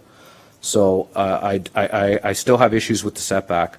But again, in closing, which I've made very clear, there's a lot of stuff that's not in your presentation that we don't have answers as council. At least I don't. I don't know about the rest of council. And I think they're big issues. One, I've said it many times, we don't know hours of operation. It doesn't say that in the report. We could be faced with a 24/7 operation here, and then all of a sudden the place is up, and there we go. We got traffic coming in and out. So anyways, I know I'll inform other council members to talk to on table here because I'm quite sure they haven't voiced their comments. So thank you, Madam Chair. Thank you, Mr. Bedford. Okay, so your concerns have been noted as well. Councillor Riley? Thank you, Madam Chair. I guess first and foremost, thank you everybody for coming out tonight. You made it really tough for us to ask the questions. I think you kind of covered a little bit of everything. Oh my goodness. And to Mr. Bedford there, thank you too for your presentation. I do appreciate you giving us your time and education there. All that being said, I do have a few questions of my own that I'd like to address, and hopefully it's not just I missed it, but I was curious, if any, the filtration system that's probably going to be used for air control within the facility, are you able to speak to that? Is there a filtration system that's going to be used to regulate the air in a way that's going to help possibly reduce the air, or we'll call it the odor pollution? Absolutely. To what level of grade is that? If you can, I don't know if you have that, but if you can give it, like, is it a Cadillac versus a Ford Focus? The technology in terms of odor control is changing all the time. We're moving towards using the best odor control we can find. Okay. And in the event that residents find that it's not doing enough, do you know if the owners would be willing to have some consultation with them to see if they could correct the measure? Is this something that they would be willing to open dialogue? So if we are having issues down the road, this is everybody's concern, is the unknown. So knowing that they're going to be willing to communicate, like, are they willing to address it, or are they going to hopefully just kind of go because they kind of got it and they don't need to worry about it? In my experience with the applicants, they're researching every element of the operation as closely as they can. And these people, the Gibsons live on the property. So if there is a smell, they're going to have to live with the smell as well. And if it's as obnoxious as everybody is saying, they're going to have to live with that. They're not going to be very happy. And to the best of your knowledge, like, that's the only residence, they plan on staying at the residence, they don't plan on moving? Okay. Absolutely. They just recently built a home, and there's a mention of an existing accessory building next to the dwelling, and there is a pond behind the home. Okay. It's not a retention pond, it's a pond. Okay. Pond. Excellent, thank you. As well, in relation to the security guard or security system, I'm assuming, I think I heard correctly, there's going to be a security guard or so on presence, or on residence there, or premises? At the moment, that's not part of the plan. Okay, So there's going to be a secure gate at concession 5, a secure gate to the entrance of the fenced area. The front door into the office is secured. okay. And in order to move from the office into the boarding facility, you have to go through another security gate. In the yard around the building, between the building and the fenced area, that will be motion light and lighting. Okay. Now, you mentioned that, I guess you ran it through the police there, and they were very happy with, I guess, whatever information you provided them with. What information was that? Honestly, we were asked by Health Canada, as part of the vetting process for this location, to contact police and fire and the township. Like what we got from the township, this is only a simple question. But I don't have a copy of the letter from the police, but they're comfortable with the response. It was a positive response, at least. It was not negative. Okay, well, I'm sure with this whole area being relatively new, it's probably pretty tough for them to project what that's going to look like. I won't really drag this out. I do agree with my fellow councillors and even constituents of the concern of the unknown. There's, this is brand new to us. We're trying to figure out how to get ourselves through this. I do think that there could be more measures, and I hope that the owners will consider looking at more ways to improving security, whether that's a security guard and then the different level or grade of security guard that can be presented. But at the same time, I realize this is a micro facility, and being, I think, unfamiliar with what a micro facility is going to look and the impact it's going to have, I think it is also very hard for a lot of us to kind of wrap our head around, even seeing the visuals there. But again, thank you so much for your information, and I think that's all the questions I have for now, Madam Okay, Chair. thank you. Councillor Cody, I have you next. Yeah, thank you for your presentation. My fellow councillors have asked all the questions. I do want to just get on record that this is coming. Like it's now legal. We can fight this as long as we want, but eventually we have no choice. And to disallow a family who has seemingly taken all the steps that they should have taken and have a plan in for a facility that follows all the rules, this, I believe, is the time when you allow this to happen in a way. And we will never know the future or the unknown until we allow it to happen. So you're giving us a comment, but do you also have a question for Mr. Bedford I don't have or any for anyone else? questions. No, Okay. everybody's asked their questions. Okay, thank you. Mayor Bylsma, were you interested before I go back to Councillor Rayner? Thank you very much for the presentation. You've done a large level of homework. Unfortunately, there's a couple things that surround the industry that are the unknowns. Again, the odor control just keeps coming up. It's a concern of mine. So I just wanted to state that again. It's not necessarily directed at any particular individual, although there are many perpetrators when it comes to the issue of odor. It's that inability of Health Canada to regulate it when complaints happen, and that's unfortunate that we don't get the response from Health Canada, and so there's a lot of distrust in the community for other things that have come down the pipes, and so I hope you appreciate that there's just a large, high level of distrust in the regulations with respect to the industry as a whole. Every night, every other night, we see people flaunting the law with respect to the operations that sell cannabis, and there's no shortage of illegal dispensaries operating, and they seem to kind of have this impunity. And in our own municipality, we have a couple of out of compliant facilities that have no organization. So this is some of the tension that you're feeling. I just want to say is not necessarily directed at this particular file, but at the industry as a whole. And so I just wanted to kind of say at this point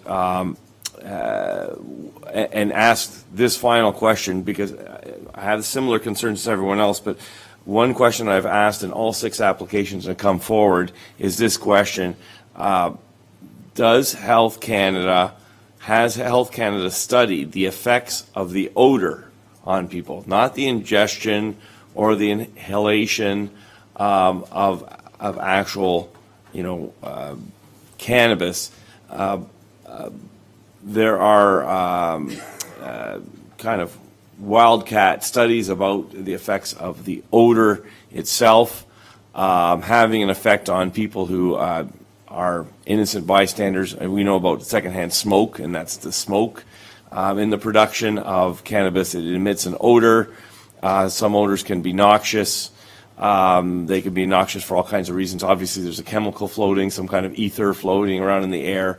So it's not necessarily directed at you. The answer can come from any source. I've directed it towards staff. If you have an answer about the actual odors with respect to some kind of Health Canada report, but I want to ask that question again in this file because it continues to be of a grave concern to my opposition to cannabis growing operations with respect to the odor. So is there an actual known or unknown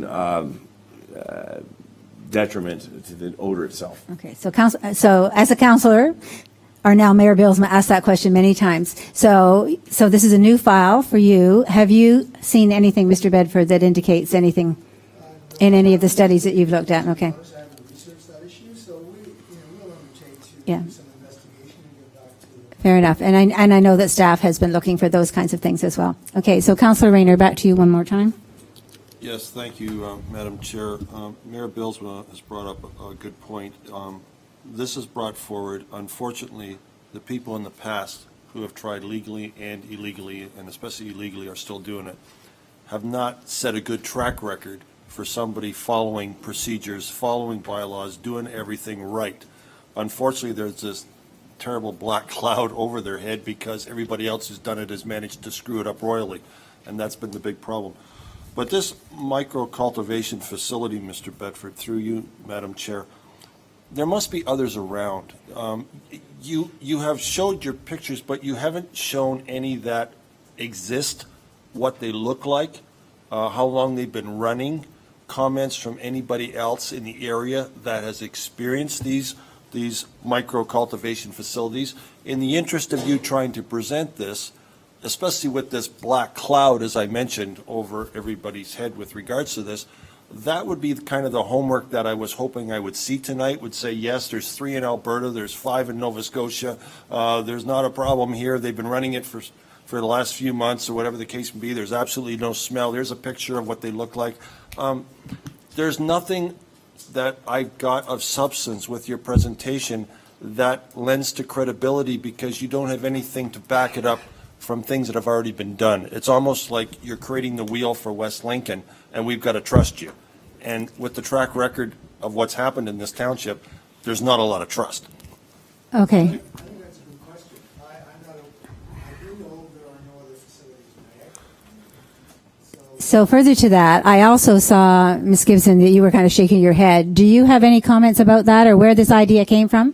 Do you want to come to the podium and offer an explanation as to how what you're proposing is different, and where this idea came from, and maybe alleviate some concerns with people when you describe what your actual size of what you're doing is? I think there's a misconception there.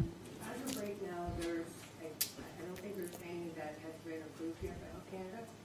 It's a very strict, regulated, I think maybe they've been getting the backlash with the big facilities and whatnot, I don't know. But there hasn't been any licenses up and running yet. I'm not doing a greenhouse. I'm doing an indoor facility.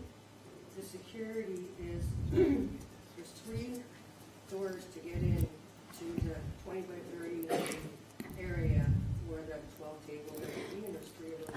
Okay, so may I ask where this concept came from? Have you visited other closed facilities? Health Canada, from what I'm getting, they want to do like a micro or a craft brewery, or I'm not sure, but it's all, there's no selling to the public. It all goes to Health Canada licensed producer, and then they distribute it through Health Canada's dispensaries that are just now been opening up. I'm not sure. Okay, so further to that, if I may, we have in the files that we've dealt with previously, there were numbers of plants mentioned. So in comparison to what would be happening in a greenhouse or a larger facility, what would be the number of plants that you would be dealing with? You're talking about tables, but I don't know how that equates to how many marijuana plants and how much we're dealing with cannabis plants. 600 kilograms a year. What I'm doing is 12 4x8 tables, and there's 18 plants on each table. And they go in rotation.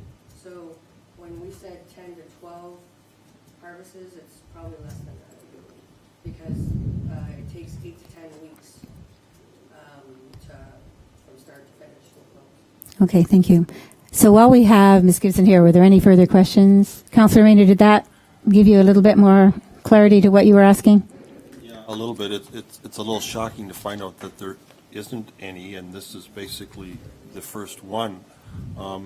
Usually when you're doing something for the first time, it usually doesn't go quite as well as when you've done it for a while, or other people have done it, and you're able to emulate them and basically learn from their mistakes and therefore make yours better. But when you're starting, you're the one that's got to learn the curve so that other people can benefit from it. It's a little uncomfortable, to be honest, especially in the subject matter that's got such a bad track record in West Lincoln. But by the same token, I also have to say that they have done everything right. They've gone through the right procedures. They've gone through the township, because a lot of people that have done this have not. You've been very forthcoming. You've hired a planner. I mean, you've done your homework. The credibility is there. I mean, and as Councillor Cody said, down the road, you know, they may have to be here because that's the law. But what we're trying to do is minimize it so that the ones, if we have to accept them, are going to cause absolutely no problems to the people around them. And right now, we don't have that comfort zone. Can I make one note? There are many personal medical marijuana licenses. You can go to a doctor and they're given them out to many people. Yeah. In West Lincoln, there are many of them. And I understand the concerns because they don't have a bylaw.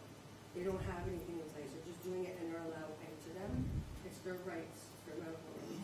I'm not going that route. I live in this community too. I built a nice home for my family. I tried to clean up all the area by building that building so that the uncles can take their stuff and put it inside the building so we don't have to look at all the junk. I'm trying my best to clean up the property. This is a family-run business. We worked very hard and we have an agricultural property. I have my family there. I'm going to do the utmost best for my security. I don't want to do the legal way. We do have medical issues in our family, and I'm not going to get into people are against it, not against it. It is what it is. It's legal. It's helping a lot of people. I've been stared at and attacked with faces here, and I don't want to hurt anybody's community or anything like that, but it's a family business that I'd like to know what they think.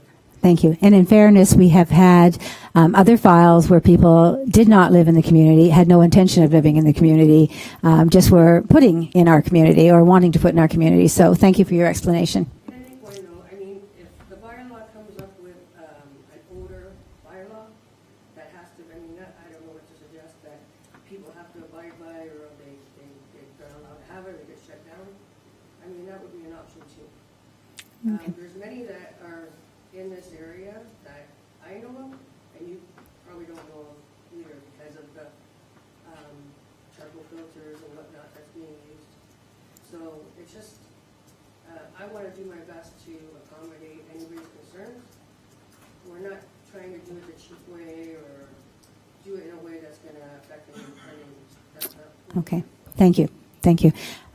Councillor Trombetta, you had another question? Thank you, Madam Chair. Yeah, and Mr. Bedford, if you could find something in I know this is just a preliminary report at the moment, but if you could find something that we can compare this to, because that's a big concern that I just want that Councillor Rayner arose. I hope we can find something that we can kind of compare it to, so maybe some of the questions can be answered.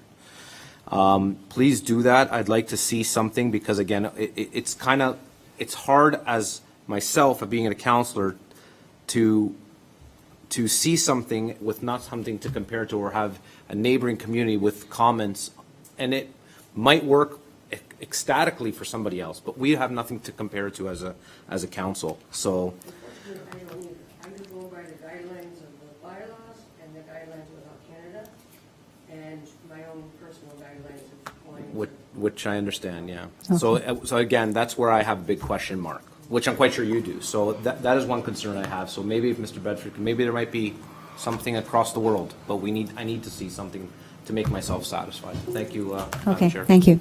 And Councillor Riley? Thank you, Madam Chair. One last comment. Through you to, I guess, Brian, Director of Planning, Mr. Trouble. Have, not just even with this situation, but with, I guess, other applications, like, do you have an understanding of the Ontario Environmental Protection Act and under the adverse effects that it can, I guess, that portion of the act? And are these in any way protected under that act? Through you, Madam Chair, I don't know that I can answer that question directly. I can tell you that when it comes to enforcement, that we turn to the Ministry of the Environment as well as to the Health Canada officials to enforce the odor-related issues. And as has been mentioned before, the track record elsewhere in the region in that regard is not very well, or not very good. I can certainly investigate more in terms of how the Environmental Protection Act would apply in a case like this, but certainly there are regulations that control odor that Health Canada has imposed, and they will be what Mr. Bedford's client are trying to achieve. Okay. Seeing no further questions, I have a couple of questions. One, if you would, Mr. Treble, please. Just for the sake of the public who are here and the comments that I have heard from others in relationship to talking about the size of the property and the deficiency, would you give us some kind of a simple explanation that we all could understand about a lot of record that makes that seem to be okay to have that deficiency, please? Certainly, through you, Madam Chair. The zoning bylaw has established a minimum lot area, and in this case, in the agricultural area, it's 40 hectares. That applies if we're attempting to create new lots. In this instance, we're dealing with an existing lot that's been there for some time. I have no idea when the most recent severance might have come off of this parcel, but one would assume it's many decades ago. So because that lot has existed for so long, it's recognized in our zoning bylaw as what we call a lot of record, and lots of record are deemed to be legal lots for the purposes of planning applications. Mr. Bedford in his application was being thorough and identified that it wasn't 40 and therefore we should recognize it. But whether we recognize it or not, it's kind of a red herring in a way. It's not an issue that really needs to be even spoken to in the bylaw. It's deemed to be non-conforming by virtue of the fact that it pre-exists in this form, shape, and fashion. Okay, thank you for that. I know that was something that people were concerned about. How can this happen on a lot that isn't large enough? So thanks for that clarification. The other thing that I read in the report is that this land had been cash cropped. So I'm wondering, is the rest of this is a farm diversified business, so is the rest of the property still going to be cash cropped? Right now, the uncles, whose also property is, the property, they've allowed a farmer in the community to farm the land for free to maintain the property. They've allowed him to use sprays or whatever they're using. I'm not sure. We just want to follow whatever we're told. If it's not going to be allowed, it's fine. If it is, whatever needs to be done, we're okay with. So that's subject to regulation if need be? Is that what you're saying, Ms. Gibson? Continue to, keep the land clean. Okay.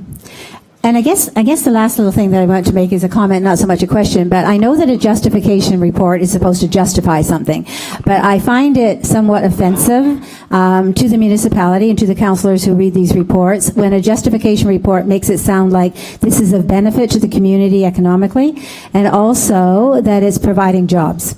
And so in my estimation, as I'm looking at this, I find that that's a bit of a stretch, Mr. Bedford, in the justification report that indicates when it's just 3 family members, which I have no problem with them finding work for themselves and doing this, but 2 occasional employees who may or may not be part-time, may or may not be needed 10 times a month. So I guess just in terms of reports that come before us, we rely on those. We like them to be truthful. We like them to not extend beyond what the actual capabilities are. I really appreciate reading a report that shows how it's in line with all the various policies, whether it's regional or provincial or our own. But I was not happy to see that, and there's my comment. So thank you. So perhaps, and I certainly don't want to argue or my comments were not intended to be disrespectful of council. But when you introduce any business into a community, there's more impacts of that business beyond what it's specifically doing. It's buying materials from the local stores, it's the driveway goes into the cloud in the wintertime.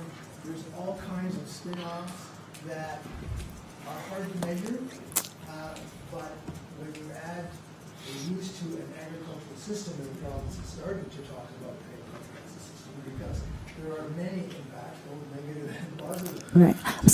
So I very much appreciate the implied things, but in this particular case, you've heard the community, and I don't think that that they're looking at it from that same perspective. And I think West Lincoln being what it is, some of those things that are normal spin-offs in a normal progression are probably not so appropriate right here. But anyway, thank you for that, and thank you for your reply. Okay, so nothing more from council, so I'm going to move on then. Madam Chair. Oh, sorry, Mr. Treble. I was thinking, just for the record, I would suggest that staff will reach out to Mr. Bedford and ask for an addendum to his report that speaks to a number of the issues that have come up tonight, both from around council table as well as from the public. Thank you. And that would be part of any future report back to committee, would be additional information as provided by Mr. Bedford in addition to information from staff. And just one final point. My understanding of the micro is similar to what was mentioned by Ms. Gibson, in the sense that it's a new concept in terms of a way to grow in a small, sort of specialized kind of way, the concept of growing cannabis product. So we've now had before us personal applications, the designated grower application, a licensed producer application, a licensed producer extension application, and now a micro. So we've had at least one of all the types. It probably is about time for a new type to come down the line, perhaps. But we'll certainly explore and get to understand more about the micro as well, so that we can understand and explain it to you guys. Thank you. I think there's a lot for all of us to learn about this going forward. Okay. So please be advised that a technical report is being considered by committee this evening, and that a recommendation report will be forthcoming to a future planning committee and or council meeting. Please be advised that once the planning committee and or council has made a decision with respect to the zoning bylaw amendment, and if approved by council, a notice of its passing will be circulated with an appeal period. There's an attendance sign-in sheet which is located on the table near the exit doors that we would ask all present to sign. Please ensure that when signing the attendance sheet for this evening's committee meeting, that you place a check mark in the column marked Sandra Gibson if you wish to be advised of any subsequent meetings and or decisions on this matter. Therefore, people who are interested in observing council and or committee discussion about a particular bylaw should not solely rely on mailed notices and thus miss the opportunity to attend the meetings. It is suggested that you watch the township's website for posting of agendas to review items that will be discussed at a council and or committee meeting. The agendas for meetings are posted on the township website at 4 p.m. on the Friday prior to the meeting. Additionally, meeting schedules are also noted on the website for the public to view. If you wish to receive notices by email, it is suggested that you include your email address with your mailing address and your phone number on the attendance sign-up sheet. And I would like to suggest to the daughter that if you star, the information that you put there for your mom to point out, so that we're sure that we get the additional reports to her, a star and a note or something on that sheet, that will be a reminder that needs to be done. Thank you. Okay, so the public meeting with respect to the proposed zoning bylaw amendment is concluded at the hour of 8:28.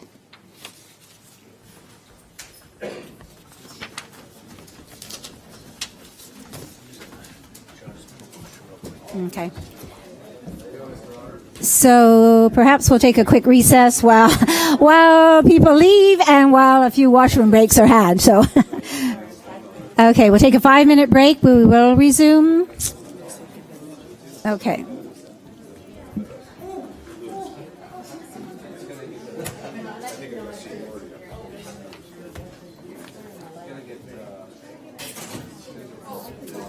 Okay, so further what I was saying about that before we finish. Would you like to meet when I set up something so that then we can just sort of talk to Mike about what they maybe did and why they did it, and about the leading into the building, how they were supposed to do something for some reason. Okay, so I knew he was on holiday, so I thought I'll send us something to both of you in the next few days, and we'll see if we can just have one, but just enough to not have him have to sit so long. Yeah, so. Okay, so for this.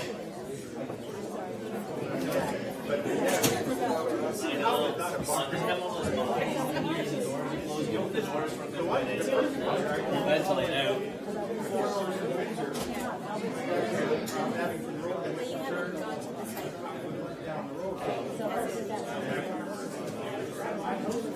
public session. back, and then I started them up. So now I'm going to go to that report. And I got, oh, good, it's farther down.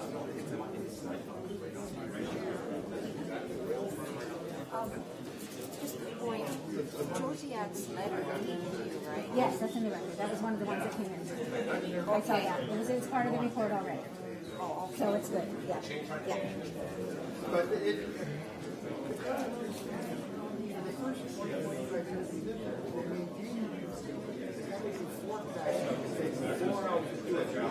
from the north, start the north side, instead of the center, over the south side, and then come down the south side, move it back to the center, and then now you just go zip, zip, and Agenda's up. Yeah. The public meeting. So we're still going to do appointments and requests. Yeah. So. Yeah. So hopefully I'll be able to get it.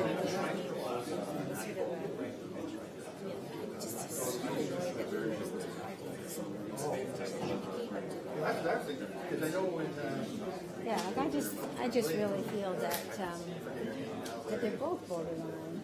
after a while, the binder. You know, like they're just I mean, I guess Jason would open. I mean, he's not within the notification area, so it's technically not a conflict.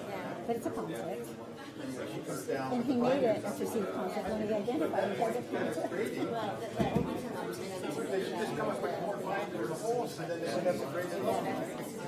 If he's smart enough, he'll pick up on that. And if not,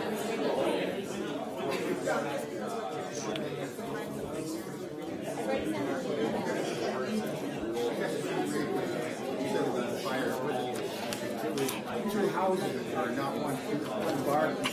anyway, yes, but we have to follow procedures. I just got excited. You did. The house burned down, the brick house burned down first, and there was a wooden house right beside it, and then it never burned. And then Yeah. 4 years later, But do you have a lot of stuff with the reserve? Do you have a lot of stuff out there with the reserve?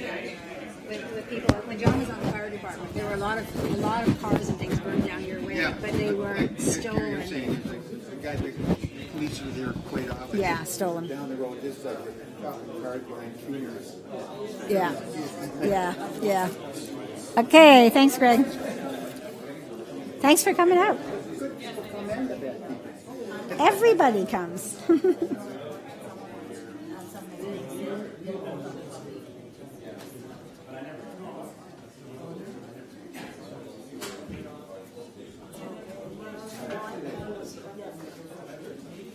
Okay, we're coming back. About half minute? 1 full minute?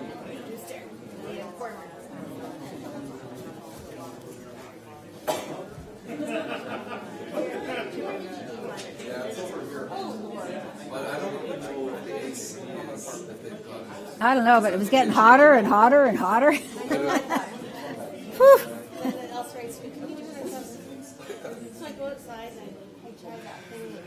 No comment on the temperature. I know, it was 70. lots of hot air. Lots of hot air. Don't they know it's still early spring? It's supposed to be.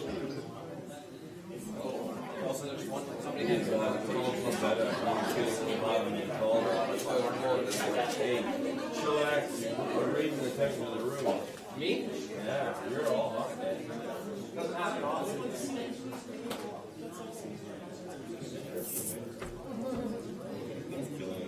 We lose. One fine day.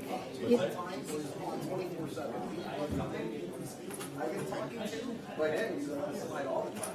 Well, I know. We expect that. Sorry. Yeah, you got it.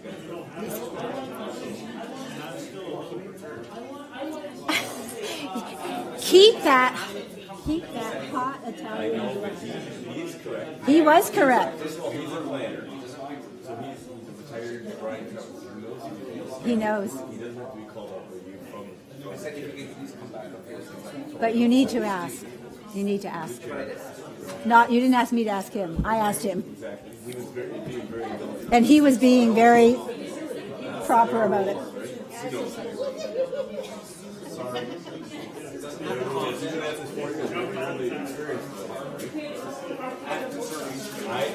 You, lots of people have concerns, but a question? Well, it does say comments or questions, but it really is supposed to be questions. We should almost change that language, because as soon as you say that,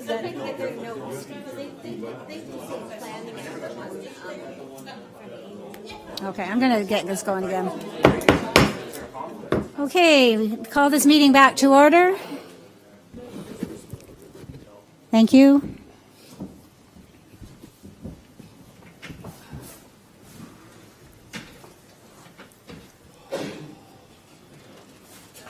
Okay, so moving forward with this meeting, there are no appointments. So the next section is a request to address items on the agenda.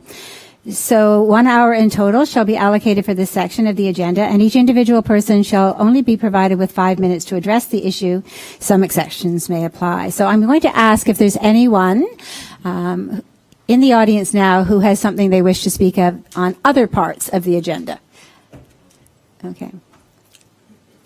Thank you.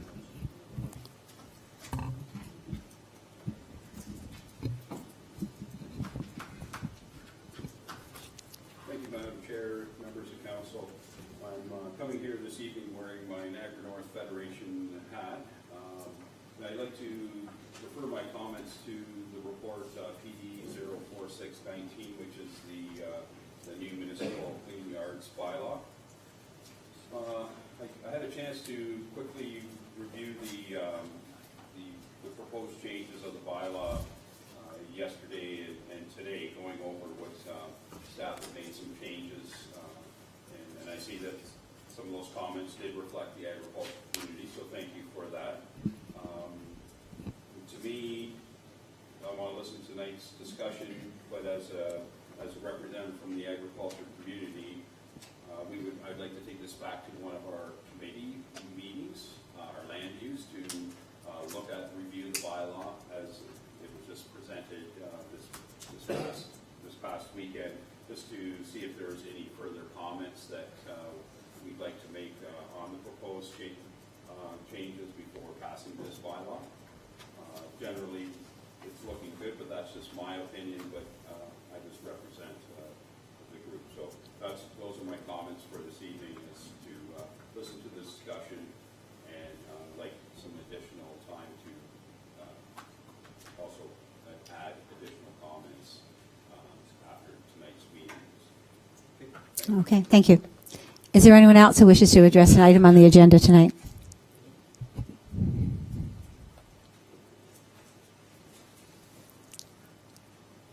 evening, Madam Chair. My name is Shane Goodbook. I have Ms. Catherine Sherry with me. We have an application, or Mr. Garrett Burman was kind enough to prepare a recommendation report, reference P04719. It's our intent. Could I just interrupt for a minute and ask you to raise that microphone a little bit so that it picks up your voice? Thank you. It's our intent, provided we obtain the necessary approvals, to construct a small private aerodrome up on 20 Road for the purposes of private aircraft access to the owner's property and a couple of friends. And the report that, the recommendation report that was prepared outlines a few issues that were brought up, and I just want to very briefly address a few of them. Number one is the issue of bringing fill into the property. Anyone who's been around in aviation for any amount of time knows the issues surrounding fill relating to another airport that severely overstepped their authority. It's our intent to not bring any fill in for this project. The exception will be obvious crushed stone for culverts and things like that. As far as drainage goes, the resident, I do not know if it's the same resident that contacted you, also contacted us with concerns regarding drainage, and we addressed those with her. And when the telephone conversation concluded, she was satisfied. We have retained a consultant engineering company to deal with the issues surrounding drainage, and that was at the recommendation of NPCA. And they have agreed that provided his report is in line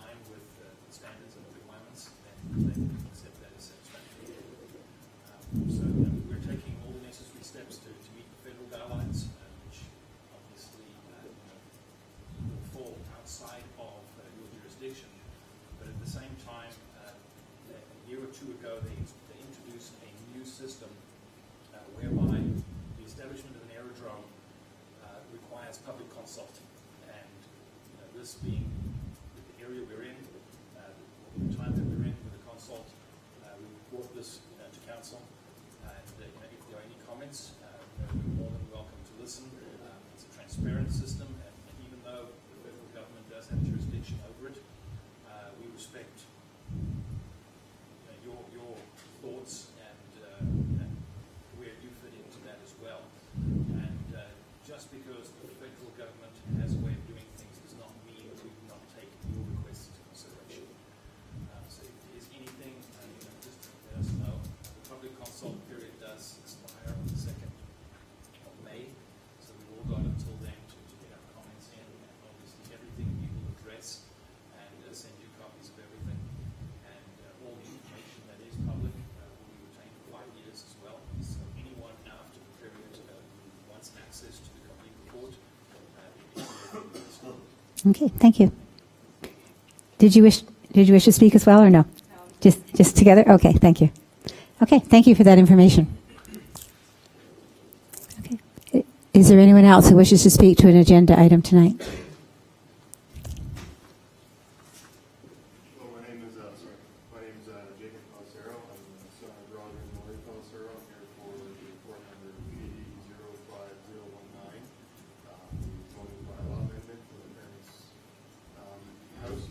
So, just here for clarification, succession planning for that, and there's some questions for the last. Okay, so if there are questions when the report comes up, you're prepared to answer those?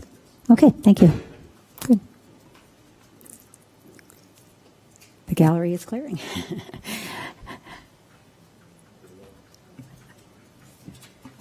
Okay, so I think unless there's somebody in the back row that wants to speak, we've exhausted our big audience here, and we're down to a smaller scale. So, okay, so I did ask for the next item to be put on the agenda. So if there's nobody further from the public, we're going to move to reports. And pull in 3919. So item D, P3919.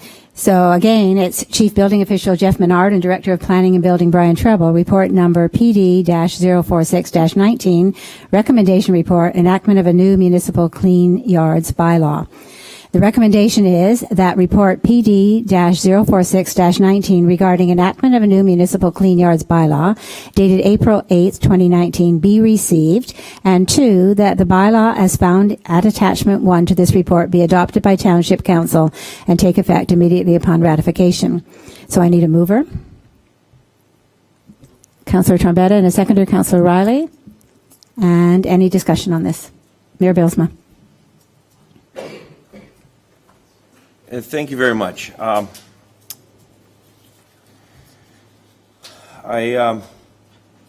very challenged by this. I received a lot of comments from the public with respect to this bylaw. At the very least, the fact that we had it come to our council at this time, at the instigation of one of the councillors, it was concerning when I received some comments from public about this being on our agenda tonight. I think that the staff, as usual, has conducted themselves with professionalism and put forward what I think is an attempt to clean up some of the language. But as a matter of principle, I always resist a movement of government creep, and that's a kind of a concept. But I'm always challenged when new bylaws come in place, and they generally have a the direction of tightening up personal property rights, personal expression, and it doesn't matter what field of government it is. Usually laws have a way of restricting rights and freedoms that we now enjoy to keep restricting them. And I see this one, in part at least, moving in that direction. And so I have a general dislike for these type of bylaw sets. So I wanted to get that on generally speaking, I'm very lukewarm at best to these things. This particular bylaw, I don't see a real hue and cry being generated by the public that this is a problem in our municipality. I did inquire, and so I'll ask this question so that it's a matter of public record through you to the Director of Planning. How many complaints were received with respect to clean yard bylaws that kind of, if it wasn't instigated by council, is there any public outcry that that has generated this movement? Through you, Madam Chair. On page 2 of the report, which is page 105 of the agenda, sorry, I wasn't talking into the mic there, there is a table that summarizes some of the complaints that we've received within the last year. And you'll see that most of them relate to weeds and long grass and that kind of situation. There are really no complaints that are focused on the operation of a farm in its strictest sense. And the table kind of reflects that. So just then further to this, we have bylaws in place that regulate the control of vermin and the control of weeds and the control of noxious weeds and the control of derelict vehicles and shipping containers, and we have a mechanism whereby complaints can be registered and some measure of enforcement now with a bylaw officer and all this. I really just am very resistant to advancing this government creep. I see this as an opportunity for the government to continue to regulate more of our yards, so to speak, and I'm a strong advocate for property rights and people to own a chunk of land and be able to realize their liberty to do with that land as they see fit. Subject, of course, to their neighbors' rights to do the same and enjoy their properties as well. And so there's a long history of jurisprudence which has regulated that with respect to noise, with respect to weeds, and we have those bylaws, and they form a long tradition of property challenges and case law that has been upheld. And so I see no reason to go further in this area. So I'm going to speak against moving this forward at this time. Thank you. Thank you. Councillor Cody, did you wish to speak? I do. I think that in a perfect world, everybody would take care of their own properties and would be diligent and do their due diligence for themselves and for their neighbors. However, we don't live in a perfect world, and you can drive around not just our municipality, but any municipality, and you can easily pick out the homes that are not diligent. And I think that nothing in these bylaw changes is a far stretch. Nothing is a major change, and I think this is it's just a way to make sure that everyone, neighbors, and get to enjoy their properties, and you can at least spend some time outside your house because you know all your neighbors will also be doing their due diligence.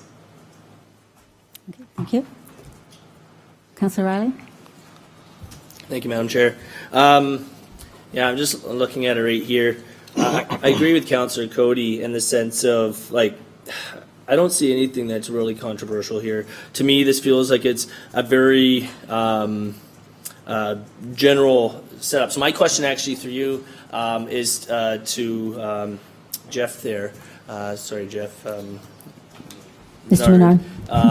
Is how did this information come to be? And what I'm asking is, like, I'm assuming this is just something that you just made up on your own. Like, was there anything that you may have used to reference why to put these clauses in? Am I clear with that? Like, for example, where would the 100 meters come from, the setback? Okay. For those of you who don't know me, I've been with the township for about 2.5, 3 years. And before that, I've worked in municipal government for about 15 to 20 years in varying capacities, almost all of it as a chief building official, and the majority of it administering bylaw enforcement. The Clean Yards bylaw is one that we already have. Referencing Mr. Mayor's comments, there are regulations currently in place for weeds and garbage and debris, and that is the Clean Yards bylaw. So in reviewing the motion that was put forward by council back in February, we looked at this bylaw with that same lens and being fair to the agricultural community. What I found through the review of all of our municipal bylaws that are under under the enforcement edge of my department, is that there are some bylaws that have been recently written that are competent. There are some bylaws that are older that need to be updated. This happened to be one that needed to be updated. The bylaw that is currently in place is reference to a bylaw that I actually wrote in Thorold 10 plus years ago. So I'm very familiar with the language that's in it. And the language with respect to, I think you were speaking with respect to 279, which Yes, is the one subsection. about inoperative motor vehicles.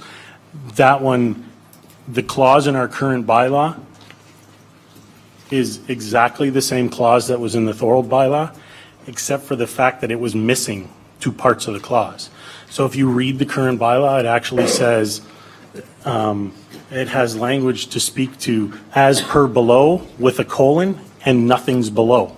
It's missing the points that should have been there. So this is to address not only that issue, quite honestly, I know there's been a lot of discussion about that particular issue. That's not the reason why this bylaw was written. It was on my list of bylaws to write, just like the property standards bylaw, and actually Brian can speak to the fact that we had a meeting more than almost 2 years ago now with respect to the property standards bylaw that's in draft form, and we determined that we needed to look at a way to be different than other municipalities to recognize the fact that there's a great deal of agricultural land here, and we don't want to overstep. So I think when we looked at this bylaw, we looked at the motion that was put forward with respect to being fair to not only the urban properties, but the rural properties. And in fact, I wouldn't look at it as in strengthening in the sense that we're adding more regulation. In fact, I'd look at it in the sense that we're actually lessening the regulation on the agricultural lands and recognizing that it's not just, through the fact that we don't just characterize every field as a naturalized area. We've now identified and recognized cropland and woodlots and those types of things that exist and need to be separated and not just kind of conglomerated into one term. So we've tried to identify it and again, bring that fairness to the rural community to address, certainly cropland shouldn't be treated like a vacant parcel of scrubland. There's different value to that land and there should be different regulations. So that's really what's recognized in this bylaw, and what's brought forward is just language that was either in place in other bylaws, and because we're trying to clean up other bylaws, we're kind of moving them to where they fit better, and then clean up another bylaw, like the property standards bylaw, to remove stuff from there and put it in here because it's more suited towards property or clean yards. You have the floor, Councilor Thank you. I appreciate that. Thank you for explaining that. And so if I understand correctly, for what you had in Thorold, are they, to the best of your knowledge, still using these bylaws today? Absolutely. My understanding is that the Clean Yards bylaw in Thorold is still in place. In fact, the regulation in Thorold for the agricultural component with that inoperative motor vehicles, it says 150 meters. We reduced it to 100 meters and added the caveat that you could screen it to give more leniency to an active farm operation. So that was my next question. So if somebody had hypothetically a barn or some kind of detached building that was, let's say, 15 meters, whatever it is, from the road, that would be still in compliance to this, and that if they had, because I'm just trying to read this here, they had like some kind of inoperable vehicle behind it, that would not infringe on the, like that wouldn't interfere. Like I'm just trying to make sure that for those who have those places that are within the 100 meter, it doesn't hinder what they already have there, and make sure I'm understanding. Correct, and that it was an either or. It's not a Yes. both. Okay. So it's not that you have to Says build or. a building 100 meters out into the field to house inoperative equipment. Yeah. What it's for is to say if you're going to have it out in the open, then it has to be 100 meters away, so it's not offensive. We have issues where it's right at the road, and we recognize the fact that there are a lot of farms where the farm buildings are close to the road. So that's why we, again, put that caveat in there, that as long as it's screened, that 100-meter setback doesn't apply.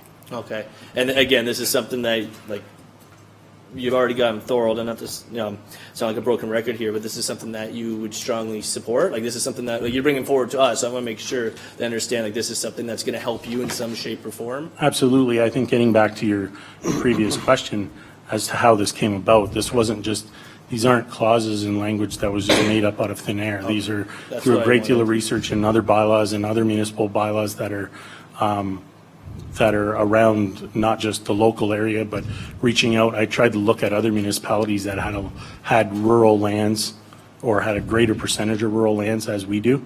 And ironically, if you do a search for Clean Yards bylaws in Ontario, 50% of them look almost identical to the one we have. Okay. So the language is common and it's out there. Okay, thank you. Just to be on the record there, I guess we have to vote on it. I support this. I don't see anything that we should go against this. So anyways, that's all I have. I think You this don't is need an to excellent do that. bylaw. So just further to that, before we go any further, because it follows along with what Councillor O'Reilly was saying, was there consultation with any of the farming community in terms of looking at this and how they feel about that?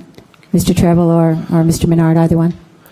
Through you, Madam Chair, once Jeff and I had a draft of the document with suggested changes put together in it, that was provided to the Federation of Agriculture through Mr. Henry Seringa and was reviewed. I'm not sure by who all at that end had a chance to look at it, but we did have some feedback come back via Mr. Seringa.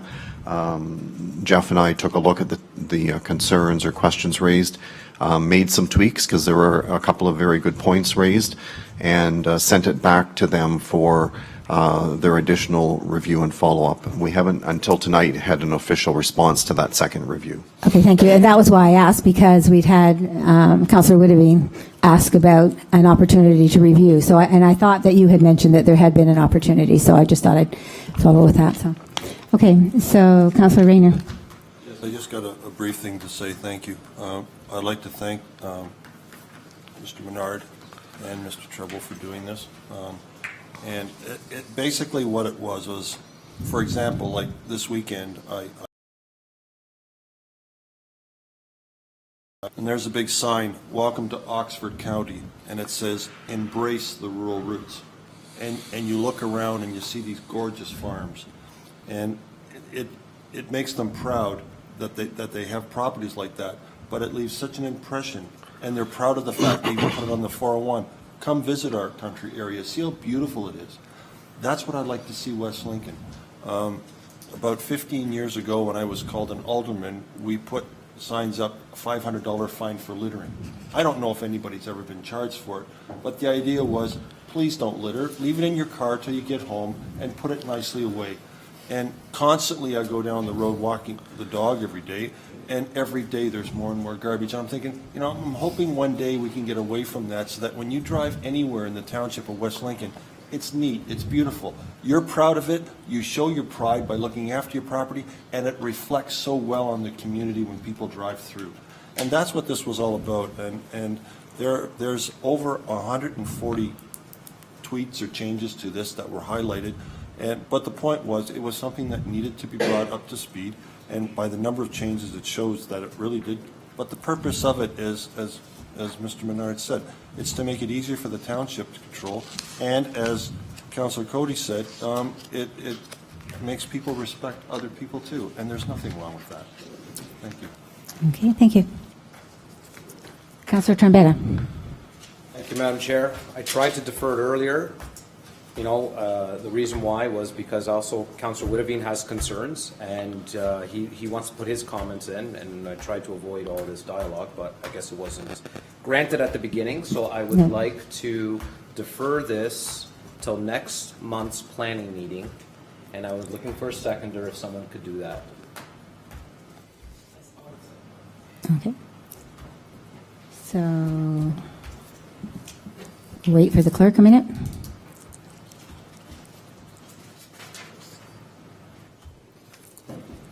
Okay, so the new motion is moved by Councillor Trombetta, seconded by Councillor Cody, that item P39-19 of the April 8th, 2019 Planning, Building, Environmental Committee enactment of a new municipal clean yard bylaw be deferred to May's planning meeting.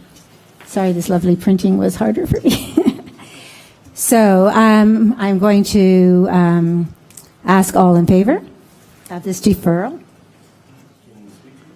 The deferral motion is debatable. Okay, You can ask comments or questions. Yes, you can. it is. She's- Okay, so you want to speak to it? Yes, if you want to speak to it, Mayor Billsma, go ahead. So, well, and I appreciate that. So, I guess at one level, I'm in favor of a deferral, but not just to another. This is a change to our bylaws, so I had just also this question: is there not an opportunity? Shouldn't we not be having a public meeting anytime we? So that's a concern of mine as well. That we have a formal public meeting, because as Councillor Rayner noted, there are about 146 odd changes to an existing clean yards bylaw. So while I think that's quite significant, it would allow the agricultural community to make comment in our presence, inform our dialogue. This was the first crack at this. And while in my opening comments, I acknowledged the diligent work that the staff had done to come forward with something that is cleaned up, I also am very concerned about the genesis of this whole discussion, especially since the staff acknowledged that they were going to get to it eventually, but it's been put on their plate prematurely, so to speak, or earlier than they had planned. And so I just wanted to know if a public consultation is necessary to make this whole process a lot more legitimate. Thank you. And even if not necessary, appropriate. I did ask Mr. Tribble that earlier through the weekend after reading all of this, if there was an opportunity, or should we be looking at a public meeting where people know that is the topic of discussion and they have an opportunity to come out and do that. I don't know if that's appropriate or not. That was my question to Mr. Tribble as well. So. And through you, Madam Chair, my answer, I guess, would be it's really the call of the committee as to whether they'd like to hold a public meeting or not. It's not mandated by the Municipal Act where the authority comes from, but there's certainly no harm in doing so and being transparent in that regard. So my suggestion would be if it's the will of the committee, let's do that. Okay, any further discussion? Councillor Riley? Thank you, Madam Chair. Through you, back to Mr. Trouble there. Just out of curiosity, or I guess maybe open this to everybody, is that what we do with all the bylaws? Or is it something that's unique to this? Just that's what I'm trying. Okay, hold on. Exactly, that's what I'm trying to understand. I'm all for transparency, but I'm just curious if this is an extraordinary measure. And I say that primarily because I do recall Mayor Billsma mentioning once before, which stuck with me, that he would rather loosen the bylaws. So I feel like there might be an ulterior motive to stall this, and that's the only reason why I'm asking that now. I'm not sure exactly how to answer that. I guess Planning Act documents pretty much always go through a public meeting process. That's just the nature of the Planning Act. save and except for the fee bylaw under the Planning Act, it doesn't have to go through a public process, which is really weird. But then the fee bylaw under the building code does have to go through a public process.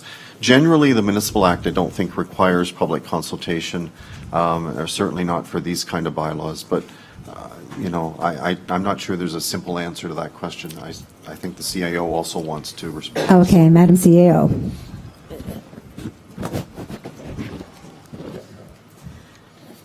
To respond to that question, through you, through the chair, through to Councillor Riley, there's varying approaches to this. When there are bylaws that do have a big impact on the public, then it is sometimes appropriate to do a public meeting. As the director said, it's not mandated under the Municipal Act, but certainly in other communities I have seen that sort of action taken to ensure that the public is aware, so they aren't caught off guard by the changes that come forward. Is this a big impact? That's what I'm trying to say. So when I read this, it doesn't appear to be a big impact. Sorry, I don't mean to jump in there. I'm just trying to get that understanding. To me, this feels like it's not, as much as it's specific, it's also very, very loose. And at the same time, I assume this is still driven by like complaint based, right? Like this is not something that is going to be just out policing. So if, like, to go back to Councillor Cody there talking about being a good neighbor, if you're good neighbors, you shouldn't have any issues with this in my professional opinion, but that's just me. So anyways, I'm not against the, doing the public thing. I was just curious if that was normal protocol. Okay, Councillor Trombetta. Call the question, Madam Chair. Okay. So I would think before we call the question, we want to know whether we want... Don't you have to call the question? Excuse me, just one sec. Don't you? No, the chair has to clarify. Thank you, Mr. Clerk. We might just call an end to this meeting right now because we've had a Fine couple by of me. snide jives going back I and didn't forth. I didn't say the clerk comment first, Madam Chair. I didn't say that you did. I'm just saying we've had that. We've had a couple of references from other councillors as well about improprieties or other extenuating reasons behind the scenes for decisions being made, and I think we need to stop. I was referring to... Doesn't matter what you're referring to. Madam Chair, I was referring to you. I was asking a direct question to you. That's all I was doing, and twice it was rudely interrupted. So not Well, by you. not there's by been you. there's been a bit of rude interrupting going on, so let's just stop, take a breath, and think about whether this should require a public meeting or not. Yes, we'll vote on the deferral. So I just want to know whether there's an amendment to this before we do anything about that. Mayor Bylsma. I would like to propose an amendment that we go to have a public meeting with respect to this bylaw. I think that 146 changes to an existing clean yards bylaw is significant enough to warrant a public meeting. If no one shows up or the public is silent on this, we make our decisions accordingly. But I think we need to do due diligence on this, especially since, as was noted, it was going to be part of the planning's plan to come forward with this at some time, but it has been accelerated. And second of all, originally I was going to speak in against deferring it because I want it dealt with tonight. So that I'm not in favor of rushing it through. But when I heard the comment from the agricultural community on this, and seeing as how it's a deal, a great deal of what's being changed, the way that it affects the agricultural community, that's what actually kind of galvanized my change of mind from the initial deferral to maybe have a deferral with a public process. So that's what I'm Okay, doing. so the clerk has said that we should first vote on this, and then we'll come back to that. Can we start?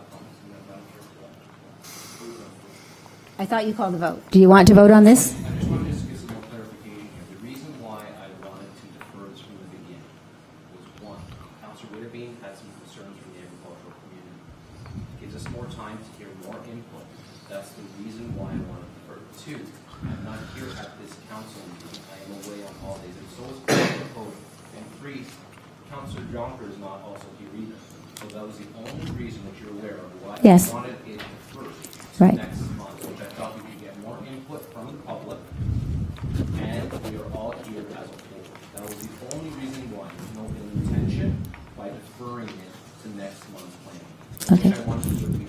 So for 3 reasons, it was kept on the agenda, because we did have an opportunity for people from the public to present if they wish to do so.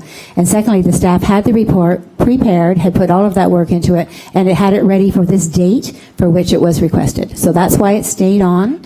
So that's fine. And so I know all along you've wanted to do this deferment. So that's okay. But even by Councillor Whittington's comments tonight, obviously we haven't received all those comments. That's a big concern of mine as well when we at his presentation. So Absolutely.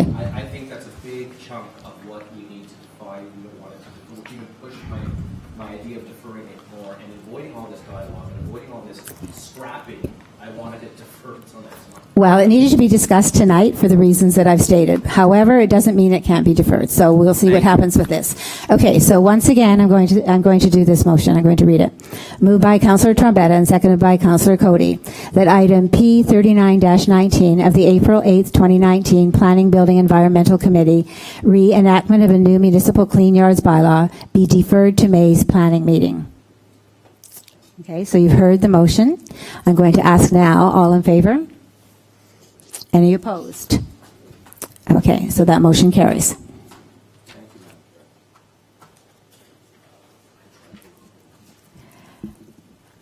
We've heard your comment that you tried, but we've had a discussion and we needed a discussion tonight as per the recommendation. Staff was requested to bring that back tonight, and they met their request. So I think it was our due diligence to hear what needed to be said. So, okay, thank you. Okay, so now further to that,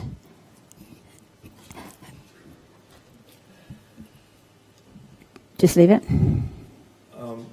No, I did move. It was an amendment, so I don't exactly know. So I'm at the clerk's. Well, indulgence, apparently but I wanna- the clerk said the deferral had to come first. Yeah. So. Okay. So I'd like to have staff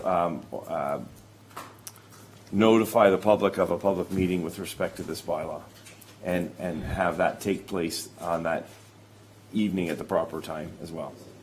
Okay, so I see Director Treble, you're nodding your head. Is there room on the May agenda for such a thing? Through you, Madam Chair, we already have 2 public meetings, so this would be a third, but we did it okay tonight, I think, so we can try again. Okay. So do we need, Madam Clerk, a further amendment for motion for that, or do we just request a public meeting?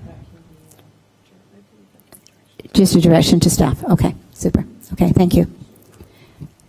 And Mayor Billsma, that satisfies you that it's a direction to staff? 100%, yeah. Okay. Okay. Thank you, Mr. Menard. Okay, moving on. Does he not need a seconder? Do we not need to vote on that?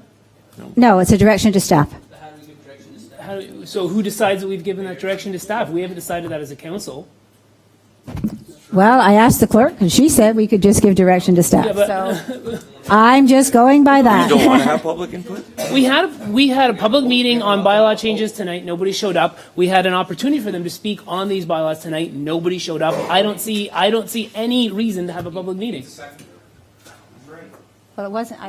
I asked if we needed a motion and was told we didn't. So now, if that's a change, we can deal with that.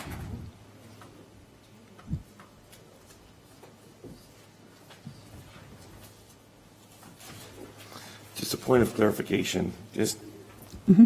if I may, Councillor Cody just referred to the fact that we had a public meeting tonight about the building bylaw update, and I'm a little confused, because I don't think that the one that we had the public meeting with respect to public meeting number 2, which was dealing with I think it was a totally different subject. It was a totally different subject. It was. It was not at all. It wasn't the Clean Yards bylaw. That was the public meeting. My point was that we didn't have any citizens show up for it, and they had the opportunity to show up and speak in the request to address items on the agenda. They could have spoken to these bylaws we're talking about now, and then nobody showed up. Okay, so Councillor Cody, is my understanding that if we were going to have a public meeting, then notification would be placed in the newspapers, et cetera, about a public meeting. There was no public meeting notified, so somebody would have to know that the Clean Yards bylaw was coming up and check our Friday agenda in order to even think about coming forward. So the difference between a public meeting is that we are saying to the public, we are holding a meeting, this is your opportunity to come and speak about this. Whereas when it's just an agenda item, we are relying on the fact that somebody might have wanted to look on our, and we know how hard that is to find on the website, look at our agenda and decide whether there was something there of interest, and that doesn't necessarily happen. So in fairness, they're not the same thing. I agree. People didn't come about the cleaning up the bylaw about building, but that was about old files and settling that, and that's a little different than what this is. It's going to impact people potentially going forward. So. Okay. So the referral to staff wording, Mayor Bylsma, you wanted to say that we're asking staff to Notify the public of, and organize a public meeting with respect to that matter. And I can name it. the Clean Yards bylaw. The Clean Yards bylaw. PD 39 Just that dash specific 19. bylaw, because we're opening this up, I feel like we have to open up to all of those items. Like, why are we isolating just this one item? No, the bylaw, the entire bylaw, not one particular item on it, the entire bylaw. The fact that there are 140 plus changes to the bylaw, even though we have been told, and rightly so, that it's a combination of cleaning up two things and putting them together, the public does not know that all that is happening. Okay. So the reason for a public meeting would be say, this bylaw is coming before us, and this is your opportunity to look at all of these changes that are being made. And if nobody comes out, nobody comes out. But if they do, they do. Excuse me, Madam Chair, but the mayor made an amendment to that item. Is that correct? No. That's what he asked for. Well, originally he didn't. He asked for that, and the clerk said no, we couldn't do that. So you have your deferral to May, and now. But then he added an amendment to that. Am I not correct? No, he didn't follow through on that. We didn't have a seconder. We didn't ask for a seconder. We didn't ask him to do that. We didn't ask the clerk to record that. But we're going to now? No, now we're going to do a brand new motion to ask the staff to put together a public meeting. That's where we're. Okay, we don't have a seconder yet, but we don't have a. Okay. So the way that it's written is moved by Mayor Bylsma that item 39-19 of the April 8th, 2019 Planning, Building, Environmental Committee Clean Yards bylaw be referred to staff to notify the public and conduct a public meeting in this regard. So we do need a seconder. Okay, so Councillor Riley.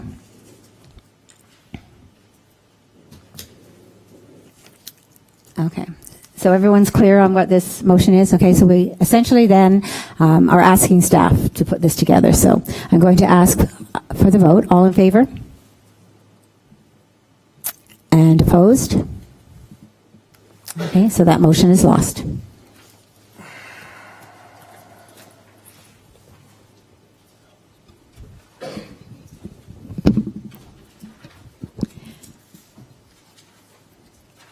Okay, so moving on to consent agenda items. All items listed below are considered to be routine and non-controversial and can be approved by one resolution.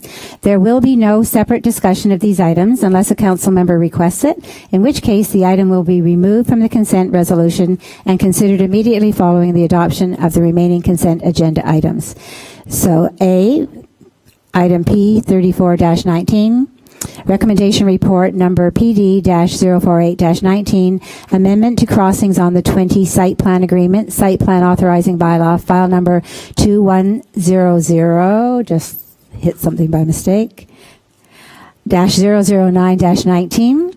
Number 2, information report number PD-043-19, petroleum and salt resources operations municipal fact sheet.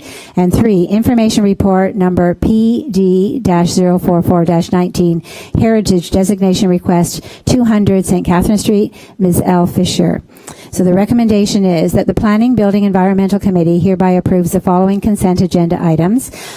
1, item 1B, and is hereby received, and the recommendations contained therein be adopted. And 2, items 2 and 3B, and are hereby received for information, with the exception of items. So is there an exception? Okay, so I need a mover for that recommendation, please. Councillor Riley, and a seconder. Councillor Rayner. All those in favor? And any opposed? That motion carries. Okay, under communications, 7A, item P35-19, Mr. John Nadeau, Vice President and General Manager, Domaine Kalis, Wine by the Glass at Domaine Kalis 2019.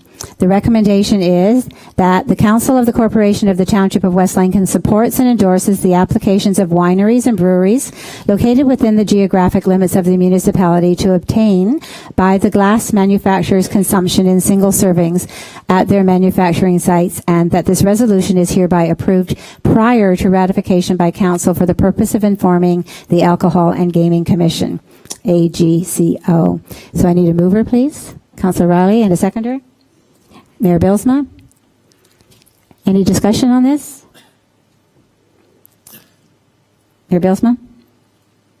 I would just like to say that Domaine Kalis is West Lincoln's first and only winery. For those who had the opportunity to enjoy the chamber gathering that was there, the After Five, approximately 2 months ago, give or take, at their site. I know that it's a fantastic operation, and I think they're a welcome addition to our community. On a personal note, I had the opportunity to drop by some fresh West Lincoln St. Anne's maple syrup to their location early last week, and that was used in a couple of recipes that they were showcasing on the weekend. So I think it's an excellent opportunity to work together with this facility in our community. Okay, anything further? All right, I need a mover. No, recommendation? Did we did that? I missed that. Sorry, I didn't write that down. My mistake, sorry. And Mayor Bilsma was the seconder, and then he spoke. Thank you. I just didn't write it, so thank you very much. So again, all in favor? And any opposed? Okay, that motion carries. Okay. So we're moving on to 8, staff reports, item P36-19, Director of Planning and Building Brian Treble. Report number PD-052-19, Technical Report, Street Naming and Morgan Survey. So the recommendation is, 1, that report PD-052-19 regarding Technical Report, Street Naming and Morgan Survey dated April 8th, 2019 be received, and 2, that a recommendation report be presented at a future Planning, Building, Environmental Committee meeting once all agency and public input has been received. So I need a mover for that, please. Councillor Riley. And a seconder, Councillor Cody. Any discussion on this? Any further? Okay, I'll call the vote then. All those in favor? And any opposed? Okay, that motion carries. Thank you. Okay, item B, P37-19, Chief Building Official Jeff Menard and Director of Building and Planning Brian Treble. Report number PD-034-19, Technical Report, Amendment to Municipal Building Bylaw, Bylaw 2017-15. Recommendation that report PD-034-19 regarding amendment to municipal building bylaw, bylaw 2017-15, dated April 8th, 2019, be received, and 2, that the proposed amendments to the building bylaw, coupled with comments gathered from the public meeting, be utilized to prepare a future recommendation report and bylaw to amend the building bylaw and be brought forward for council consideration at a future planning committee meeting. So we need a mover for that. Mayor Bilsma. And a seconder, Councillor Trombetta. Any further discussion on that? Okay, seeing none. All those in favor? And any opposed? Okay, and that motion carries. Okay, item C, item P38-19, Planner 2, Madison Etzel, and Director of Planning and Building, Brian Treble. Report number PD-049-19, Technical Report, Sandra Gibson, Application for Rezoning, File number 1601-002-19. The recommendation is 1, that report PD-049-19 regarding Sandra Gibson application for rezoning file number 1601-002-19 dated April 8, 2019 be received, and 2, that a recommendation report be presented at a future Planning, Building, Environmental Committee meeting once all agency and public comments have been received and reviewed. So a mover? Just 1 second. We need a mover and a seconder first, okay? Okay, so Councillor Rayner. And a seconder? Councillor Cody. And now, yes, you may speak to that. Sorry, I just wanted to get a comment on the record because I understand that I made a comment earlier and it wasn't the appropriate time. All I was trying to articulate is that it's my thoughts that a small micro operation like this is how we want to begin. Eventually, someone's going to apply and we're going to decline it and they're going to fight it. And the chance is always there that we will lose and their facility will get built. I think that this is how we want to start marijuana operations. The province and the federal government have decided that they are agriculture. It's only a matter of time before we are forced to legally build one. And I think a small micro family-owned business like this, where the light pollution, the odors, all of the issues of the big grow operations are not issues here, is how we need to dip our toes in the water, if you will. And that's all. Okay, That's any what I further was trying to comments? articulate. Councillor Riley. Thank you, Madam Chair. Yeah, I kind of agree with that. I think at some point this is going to happen. I understand concerns are we don't want to be the guinea pig with something that's brand new. But I think with that being said, if we compare this to any degree of whatever else we have or what else is out there and around us, this is definitely going to be a little bit or quite a bit smaller in impact and what it's going to look like. But that being said, I think, it'd be really great to kind of keep that dialogue open with them. And I think it was nice for Sandra to stand up there and speak to things, because the fact that they're going to be living on the property, and I think they're going to be very mindful of the implications or the impact that the odor may or may not have. But again, I feel like we're kind of, what's the saying, like stuck between a rock and a hard place here, because if we try to go against this, I kind of wonder if that looks like what that looks like legally for us, and does that make it look more like prohibition, which we know we're not going to have a leg to stand on to fight that by denying this. If they've complied and they put in all the time and energy and resource, and if we lose this, well, they're going to be able to do whatever they want within their range there, and we're not going to have any say moving forward with even other applications. So I think we got to be mindful that this is going to happen. Unfortunately, whether we like it or not, it's change. I'm glad to see that it's a micro and not one of the bigger facilities personally.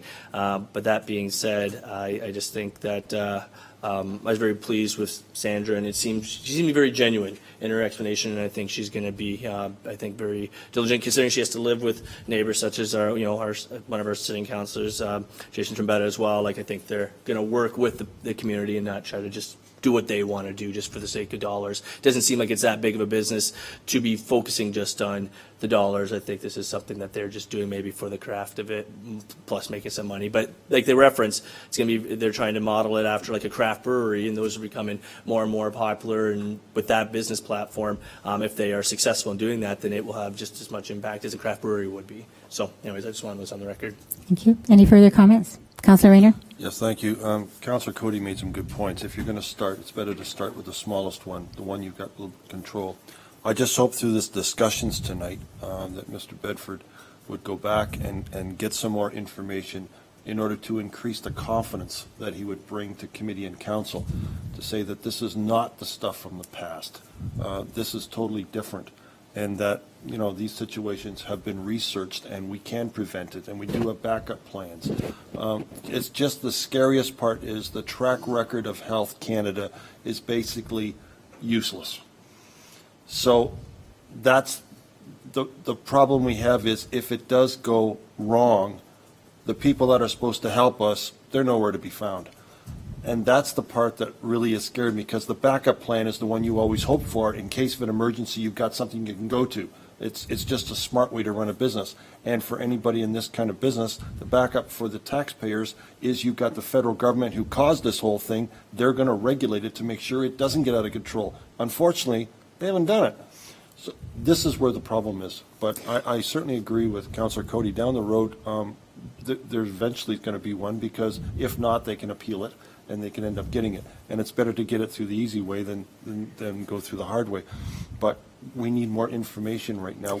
That's what we're waiting for. Hopefully they will come back. And I think that we tried to make that point, and Director Treble indicated that he would talk further with Mr. Bedford. He provided some information orally that was not in his justification report. So perhaps if he comes back with some more of that information, that might be helpful. But I agree, Health Canada has been not very helpful in a lot of situations to others. But as well, we're well aware of our policing situation here. If things were to go wrong in terms of the criminal element that people are very concerned about who live in that area. You know, our police response times have not always been the best. And so that is a concern for people as well. Right, okay, you, so Madam any further comments? Councillor Cody. Through you, Madam Chair, to Brian Treble.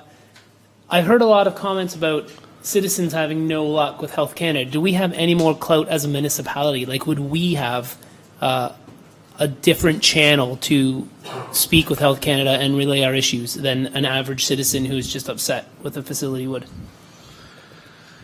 Through you, Madam Chair, the challenge is that Health Canada is part of the federal government who doesn't really deal with municipalities. We're not creatures of the feds or creatures of the province. So we can certainly reach out to them, but I make no promises that we will find that magical inroad, but we can certainly try.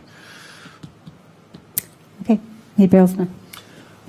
I can say, and it seems I can provide this comment, and that is the municipalities of Grimsby, Lincoln, and Pelham have had serious challenges, and the mayors in those municipalities have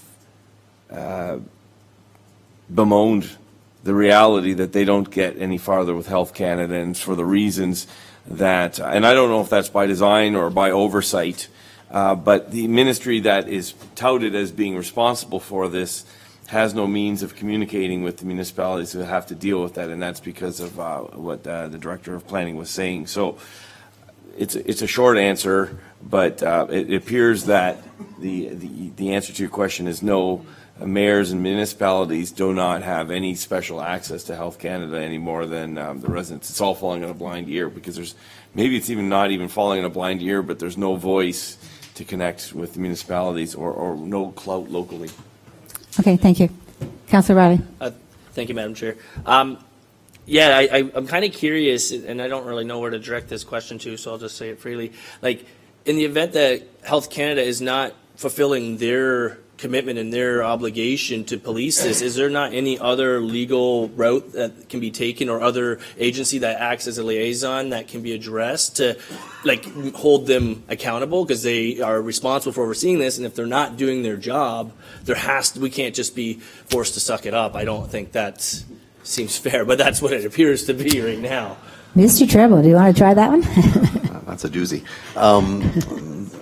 Through you, Madam Chair, I guess the best I can suggest is that my first point of contact would actually probably be the province and the Ministry of Environment, whatever title they have these days, and use them. I know they have a connection to Health Canada that we don't have, and sort of I find that provincial ministry to be out of St. Catharines to be pretty decent to work with. So I might in fact suggest that I'll start there and see if I can make any headway through the local channels first.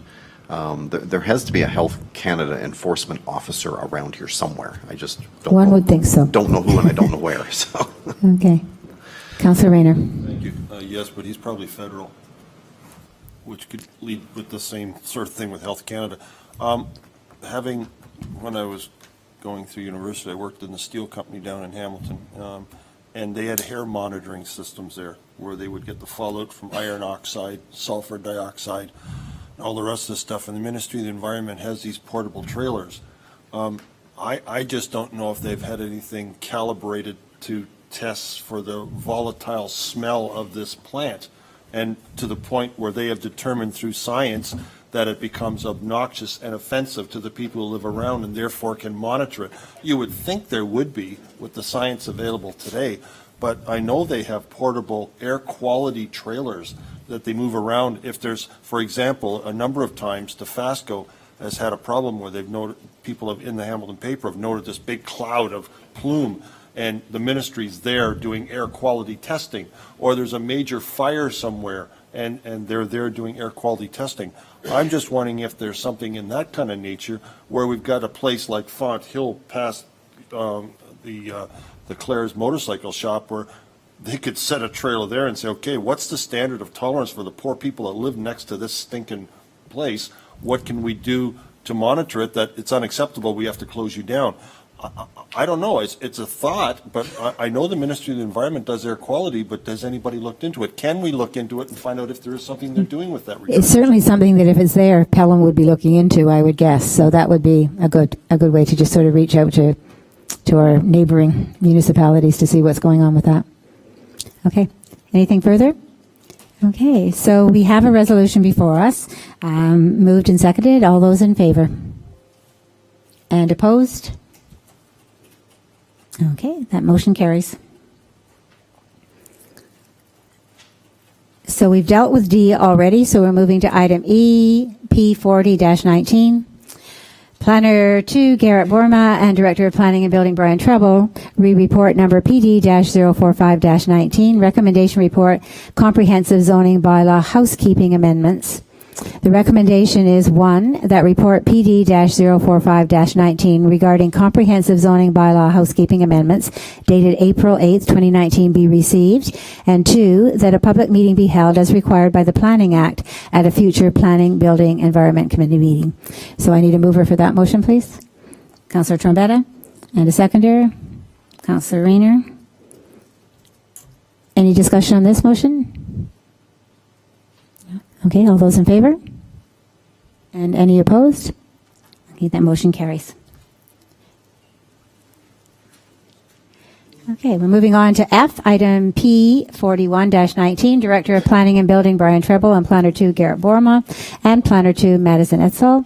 Re-report number PD-053-19, the information report, changes to the cannabis zoning provisions, file number 1601-008-18.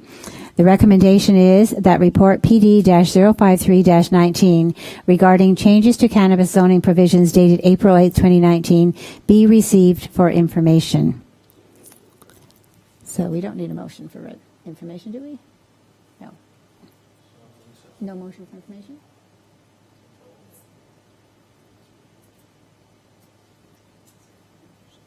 Just information only, so we don't need that. Okay, so I think since that's only information, we don't need to have a... Mayor Belsman, did you want to speak to that? No, I was just going to move it. It's still a recommendation. Okay, so you want to move it and second it. Okay, even though it's information report. Okay. Sometimes it does say for information only, and then you comment, but this is a recommendation. It says recommendation, but even though it says from information, exactly. So that was why I was confused.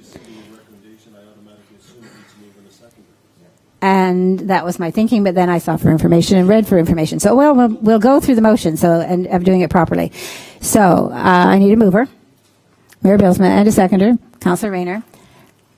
Are there any comments or questions about this? Okay, so all those in favor? And I don't see any opposed, so that motion carries. Better safe. Okay, so item G, P42-19, Director of Planning and Building, Brian Treble, re-report number PD-050-19. It also is a recommendation report, Roger and Lori Pellicero, zoning bylaw amendment, file number 1601-001-19.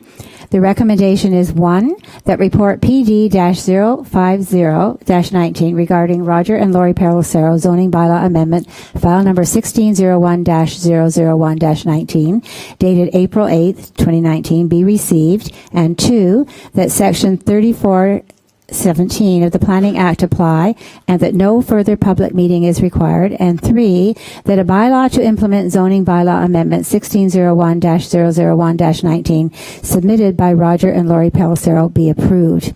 So I need a mover, Councillor Rayner, and a seconder, Mayor Belsman. All right. Any questions or comments on this file? Okay, seeing none, all those in favor? And no approved, so that motion carries. Okay, H, item 43-19, Planner 2, Garrett Borma, and Director of Planning and Building, Brian Treble, report number PD-047-19. It's a recommendation report about the Smithville Aerodrome construction project. Recommendation 1, that report PD-047-19 regarding Smithville Aerodrome construction project dated April 8th, 2019 be received. And 2, that committee and council endorses the comments found in attachment 3 to be submitted as part of the consultation process. So again, a mover. Councillor Rayner and Councillor Riley second. Okay. Any questions or comments on this? Councillor Trombetta? Thank you, Madam Chair. Through you to Mr. Treble, this is just a little airport, really? Like, what's the real proposal of this? Like, I'm kind of, if I can get some, I've never heard of a little aerodome construction project. So I guess it's educate me. Okay, through you, Madam Chair, the aerodrome concept is really a small-scale sort of private airport concept. So it'll be a runway strip on this individual's private property, basically for his own purposes. But I think I overheard him say a couple of his friends as well. It won't be a municipal airport, or it won't be anything where private planes will be coming and going unless they're related to that business generally in some respect. So aerodrome is a small version of an airport, is my understanding. There is a sketch that I believe shows it's a long linear property with a runway down through the middle. So through you, Madam Chair, to Mr. Treble, how many planes we talking here are coming in? I wish this was 5-6 years ago, actually. Would have made me a lot, or even 7 years ago. Would have made my area a lot better if this was there before, but I avoided some other things coming there, but anyway. So your question was, how many planes? Airplanes we talking? These little private little jets, little. We can reach out and find out, but at this point we don't know. I understand that this guy is operating at present from the airport at Tapley Town, whatever that's called. Yeah, there's one, on Mud Street there. Is that the one? I think he operates from there now and is sort of branching out to run his own property. I don't think it'll be very frequent or busy. Okay. Councillor Riley, do you have a question? Yes. I'm finished. Yeah, go ahead. Sorry, Riley. Yeah, I don't see it anywhere on here, so maybe I wish I could have stayed and asked them. But I'm wondering if maybe part of, and I think this is worth reaching out to him, is he planning on doing like a training session, like trying to understand is it nothing more than just flying his own private plane, or is there a potential for a business? And again, I realize this is regulated to the federal government, but I was just kind of curious, just for sake of information, if we kind of knew what his, I don't know, lack of a better way of phrasing, a business plan was for this. Madam Chair, it's possible that you folks can answer this question. I shouldn't answer a question with a question, but I'm going to. The notice that was circulated indicates that notice was posted on behalf of the Smithville Flying Club. Does anyone know what that is? We searched it and we couldn't find any reference to it. So there is some organization there, but we don't know much about it. I know that approximately a year ago, the Grimsby Airport was sold. So these might be displaced airmen. That was going to be my guess too, that the people who used to go to the Grimsby Air Park are now looking for another local facility, but I don't know that That'd be my factually best either. stab at trying to provide some sort of answer to the question, but that's all that I can come up with. Okay, Councillor Trombetta. Sorry, Madam Chair. The only thing I got concerned is, like, obviously with the uncertainty of planes. God forbid, planes decide to like. How much area do they need? I guess, is this met all standards? I guess through NAV Canada, I guess it has, and. So, Director Treble, I would think that from what the presentation was, that the rest of this is pretty much subject to Canadian regulations, right? Not us. So. Yeah. Through you, Madam Chair. Historically, these kind of facilities didn't even go through a public consultation process. Our role was very limited.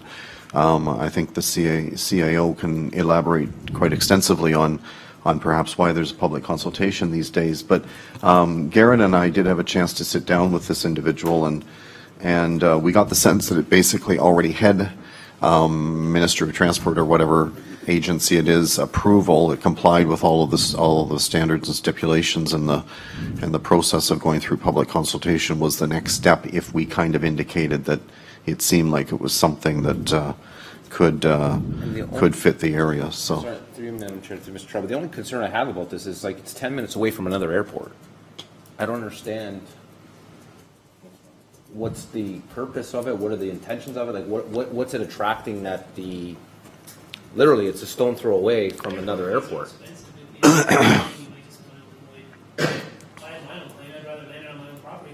But is that what this is? I don't know what this is, or is it for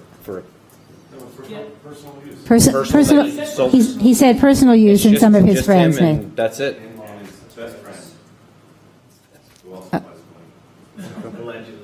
Okay, so let's come back. That's what I'm just asking. I just one of those questions because again, there's such a neighboring airport.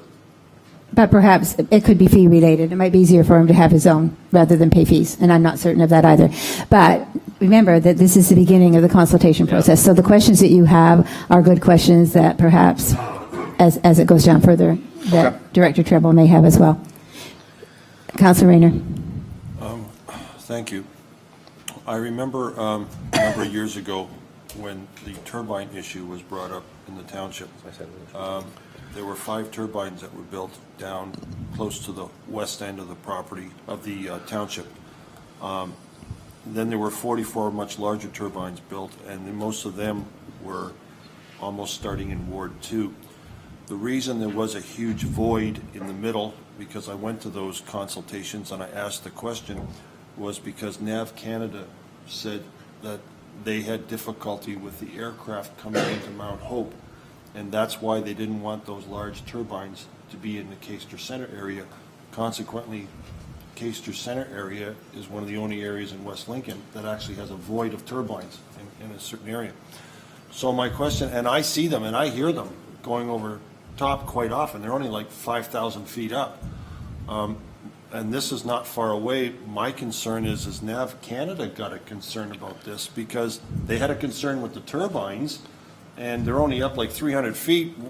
You've got airplanes coming and landing from all sorts of altitude. It doesn't matter if it's just a little plane. The point is, if a stationary object was concerning them, a turbine, then isn't there a concern about somebody flying aircraft all around in between? Like, it just seemed something in this is uncomfortable. So that would be a question then that they would have to deal with, NAV Canada would have to deal with, in terms of looking at the fact that we do have turbines, right? So that would be part of what they should be investigating. I don't know, Mr. Treble, whether that's something that we put forward to the applicant, or whether that's something that that just would be part of the normal process for NAV Canada to be looking at. Through you, Madam Chair, we can certainly get some answers from the applicant in terms of how they've dealt with these issues, but I'm quite sure they have. Okay. I remember him talking to us about the fact that, the planes that are flying to the Hamilton and Toronto airports are in a totally different airspace than where these planes will be, so the two will not be interfering with each other one bit. Is my understanding in simple terms of how that works. But the turbine piece, I don't have a specific answer in terms of what the setbacks might be from that sort of location. Councillor Riley. Thank you, Madam Chair. I would say that they were going to need an FSOC, which is a Special Flight Operations Certificate. In order to get that, that's like a 60-page document, and they have to give a detailed flight plan of where they're going to be, and if they break that, it's like I can't remember what it is. It's been a long time since I've taken that class, but it's at least $25,000, if not $50,000 fine that they have to comply. So I think I'd have insurance and thinking that they're going to have that area very well known, and having to go through that, and Transport Canada actually would have to sign off on that too. So I don't think there's going to. It's not a situation that they can just jump in the plane and just go because today's a good day and they're going to fly to the other side of, I don't know, Smithville or wherever they're going. They have to have all their ducks in order. So I do know that much. So Thank that you. helps ease any concerns. Okay, thank you. Any further discussion? Mayor Bilsma. I think we can, from our perspective here, municipality of West Lincoln, I think we can totally rest assured that NAVCAN is concerned about, safety much more and has all the regulations that are necessary to protect the public. So it's not necessarily our concern about flight patterns and is this going to be safe. We're not liable if there is an accident. These are governed. It's beyond our pay grade is one way of saying it. Another say it's just not our jurisdiction. And the reality is, if you look around, we actually have a number of little airstrips already, private airstrips. I know of one that's just moved south out of Boyle, the little village of Boyle, right along the Boyle Road. It's only about 100 yards off the road. It's totally legitimate, big grassy strip. There's another one in my neighborhood that runs south from Spring Creek Road towards 16 Road, another one there. There used to be one on 16 Road a little bit farther that a gentleman, it was a lot shorter, but he had an ultralight and he used to fly out of there in the neighborhood of, actually just down the road from you on at Sherry Road. There was a little strip there. So they exist. They all probably have to be registered. What he's asking for is just an endorsement so that we know that it's there and that so NAVCAN can be assured that we can make comment on it. So in other words, I'm saying this is out of our jurisdiction. All we have to do is be informed. We're informed. I'm very comfortable moving forward and let the authorities that are responsible for this take responsibility for it, not overthink it. Okay, good point. So we're ready to move on then. So all those in favor? Any opposed? Okay, that motion carries. Okay, so moving on to item P44-19, Director of Planning and Building Brian Treble, re-report number PD-051-19, recommendation report, response to declaration of College Street School, Public School at 132 College Street as surplus to the District School Board of Niagara, DSBN. The recommendation, one, is that report PD-051-19 regarding recommendation report declaration of College Street School at 132 College Street as surplus to the District School Board of Niagara, dated April 8th, 2019, be received, and two, that the DSBN be advised that the Township of West Lincoln will be commencing a land use planning secondary plan review of the subject lands to determine the most appropriate future uses for these lands, and three, that an expression of interest and offer to purchase will not be forthcoming from the Township of West Lincoln. So I need a mover. Councillor Riley, and a seconder. Councillor Cody. Okay, any discussion or questions about this? Okay, Councillor Riley. Thank you, Madam Chair. Make sure I'm not getting my notes out of order here.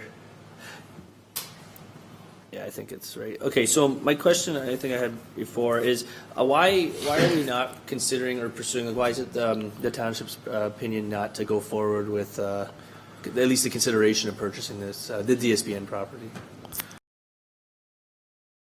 Okay. Director Treble. Through you, Madam Chair, it's staff's opinion that the best or the most important need for the township is really just to try and get the proper use on the lands. I don't think there's any need for the township to really purchase and develop the lands for any particular reason. The school board has agreed to work with us to get proper designation and zoning in place, and ultimately, for me, that's the key piece. I suspect it'll be a private sector interest that's developing the lands, and if we identify what the right uses are, then it moves forward in a fairly streamlined, efficient fashion. If council sees a need to purchase it, certainly by all means, but that's not anything I'm aware of. Okay, because I just know, like, looking at it, it's obviously quite a bit of land there, and if there's one thing our town doesn't have a lot of is affordable housing. And so I don't know really, this new to all this, so I don't really know if investing into that is the right option by any means. But how much control do we have over whoever ends up buying it, what they can actually put there? I'd hate to see a bunch of, I don't know what the regulation is, tall townhouses go in there, and it kind of defeats that whole purpose. So again, this is kind of why I just wanted to ask this question to get a little bit more clarity on that.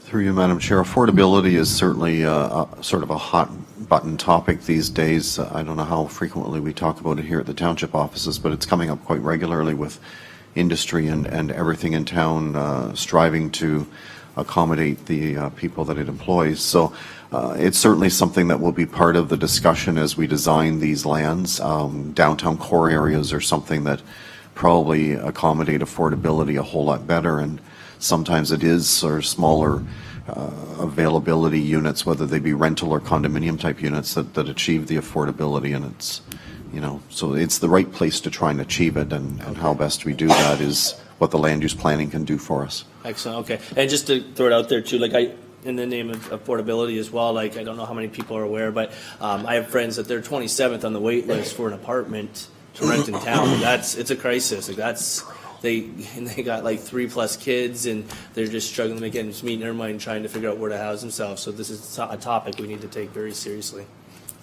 Thank you. Okay. Mayor Bilsma?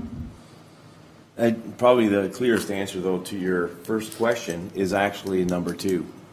Number 2 states specifically that that we get to commence planning secondary plan of the subject lands and determine the most appropriate future. So this allows us to have that discussion and put those stipulations in place. So the school board is basically allowing us the latitude to determine what's on those lands, and then they're willing to sell it under those stipulations. And so that's 2 is the perfect answer to your question. We get to determine what goes there. Okay, thank you for explaining that. Again, I'm trying to learn the language here, and it didn't really stand out to me that clearly there. So I do appreciate that clarity. Mr. Treble. And just for the record, Madam Chair, the school board was very receptive to working with us on that process, which was nice. Good. Anything further? Okay, all those in favor? And Councillor Rayner has left the room, so I presume that he knew the vote was coming, so we're fine with that. Okay. So moving on to this very long agenda of staff reports. Item P45-19, Planner 2, Madison Etzel, and Director of Planning and Building, Brian Treble, report number PD-057-19, an information report, commencement of request for proposal for the 4 secondary plans/plan reviews, Spring Creek Heights Secondary Plan, East Smithville Secondary Plan, College Street School Secondary Plan, and St. Martin's School and Area Secondary Plan. The recommendation is that report PD-057-19 regarding commencement of request for proposal for the 4 secondary plan/plan reviews dated April 8, 2019 be received for information purposes. So again, it's a recommendation. So Mayor Bilsma and the seconder, Councillor Trombetta. Okay, any discussion on this or questions? Or Mr. Treble, did you want to give any further explanation on any of that? Just, Madam Chair, that it is basically kickstarting what we said in the previous report we're going to do. So you're actually just using this as a way of moving forward on the rest. Okay, so, all right, so all those in favor? Okay, that recommendation carries. All right, under other business, A, item 46-19, Director of Planning and Building, Brian Treble, PL 180648, the LPAT decision issued for 8107 Concession 5 Road, which was a minor variance, and it's a verbal update. So, Mr. Treble, you're on again. Through you, Madam Chair, I'll just be very brief. Back on October 9th, we had a LPAT hearing, that's the new OMB, and it was to do with the Gerald Lammers appeal of the Jamie and Gail Brooks minor variance at 8107 Concession 5 Road. It took 5 months to get the written decision from the LPAT chair, but in the end, they supported the position taken by the township and approved the minor variance that allows for the accessory building to be built. There was one added stipulation that came out of the whole process. Otherwise, it's almost identical to the decision of our Committee of Adjustment, but it took 5 months to get 5 months later. Okay. It's supposed to be. Yeah. Yes. The neighbor was an appellant. He appealed. Yeah. Yes, it was somebody else who didn't like the decision that the committee made.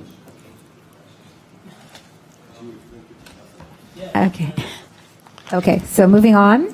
Item P47-19, members of committee, other business matters of an information nature. So, Councillor Cody, do you have anything tonight?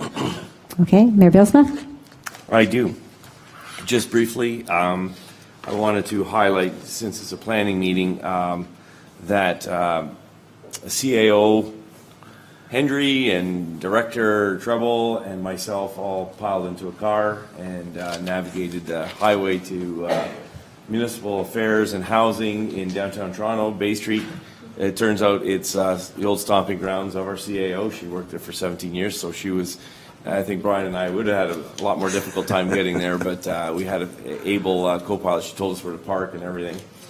And what floor to get off to grab our coffee before we actually get to the office, and she even knew the receptionist.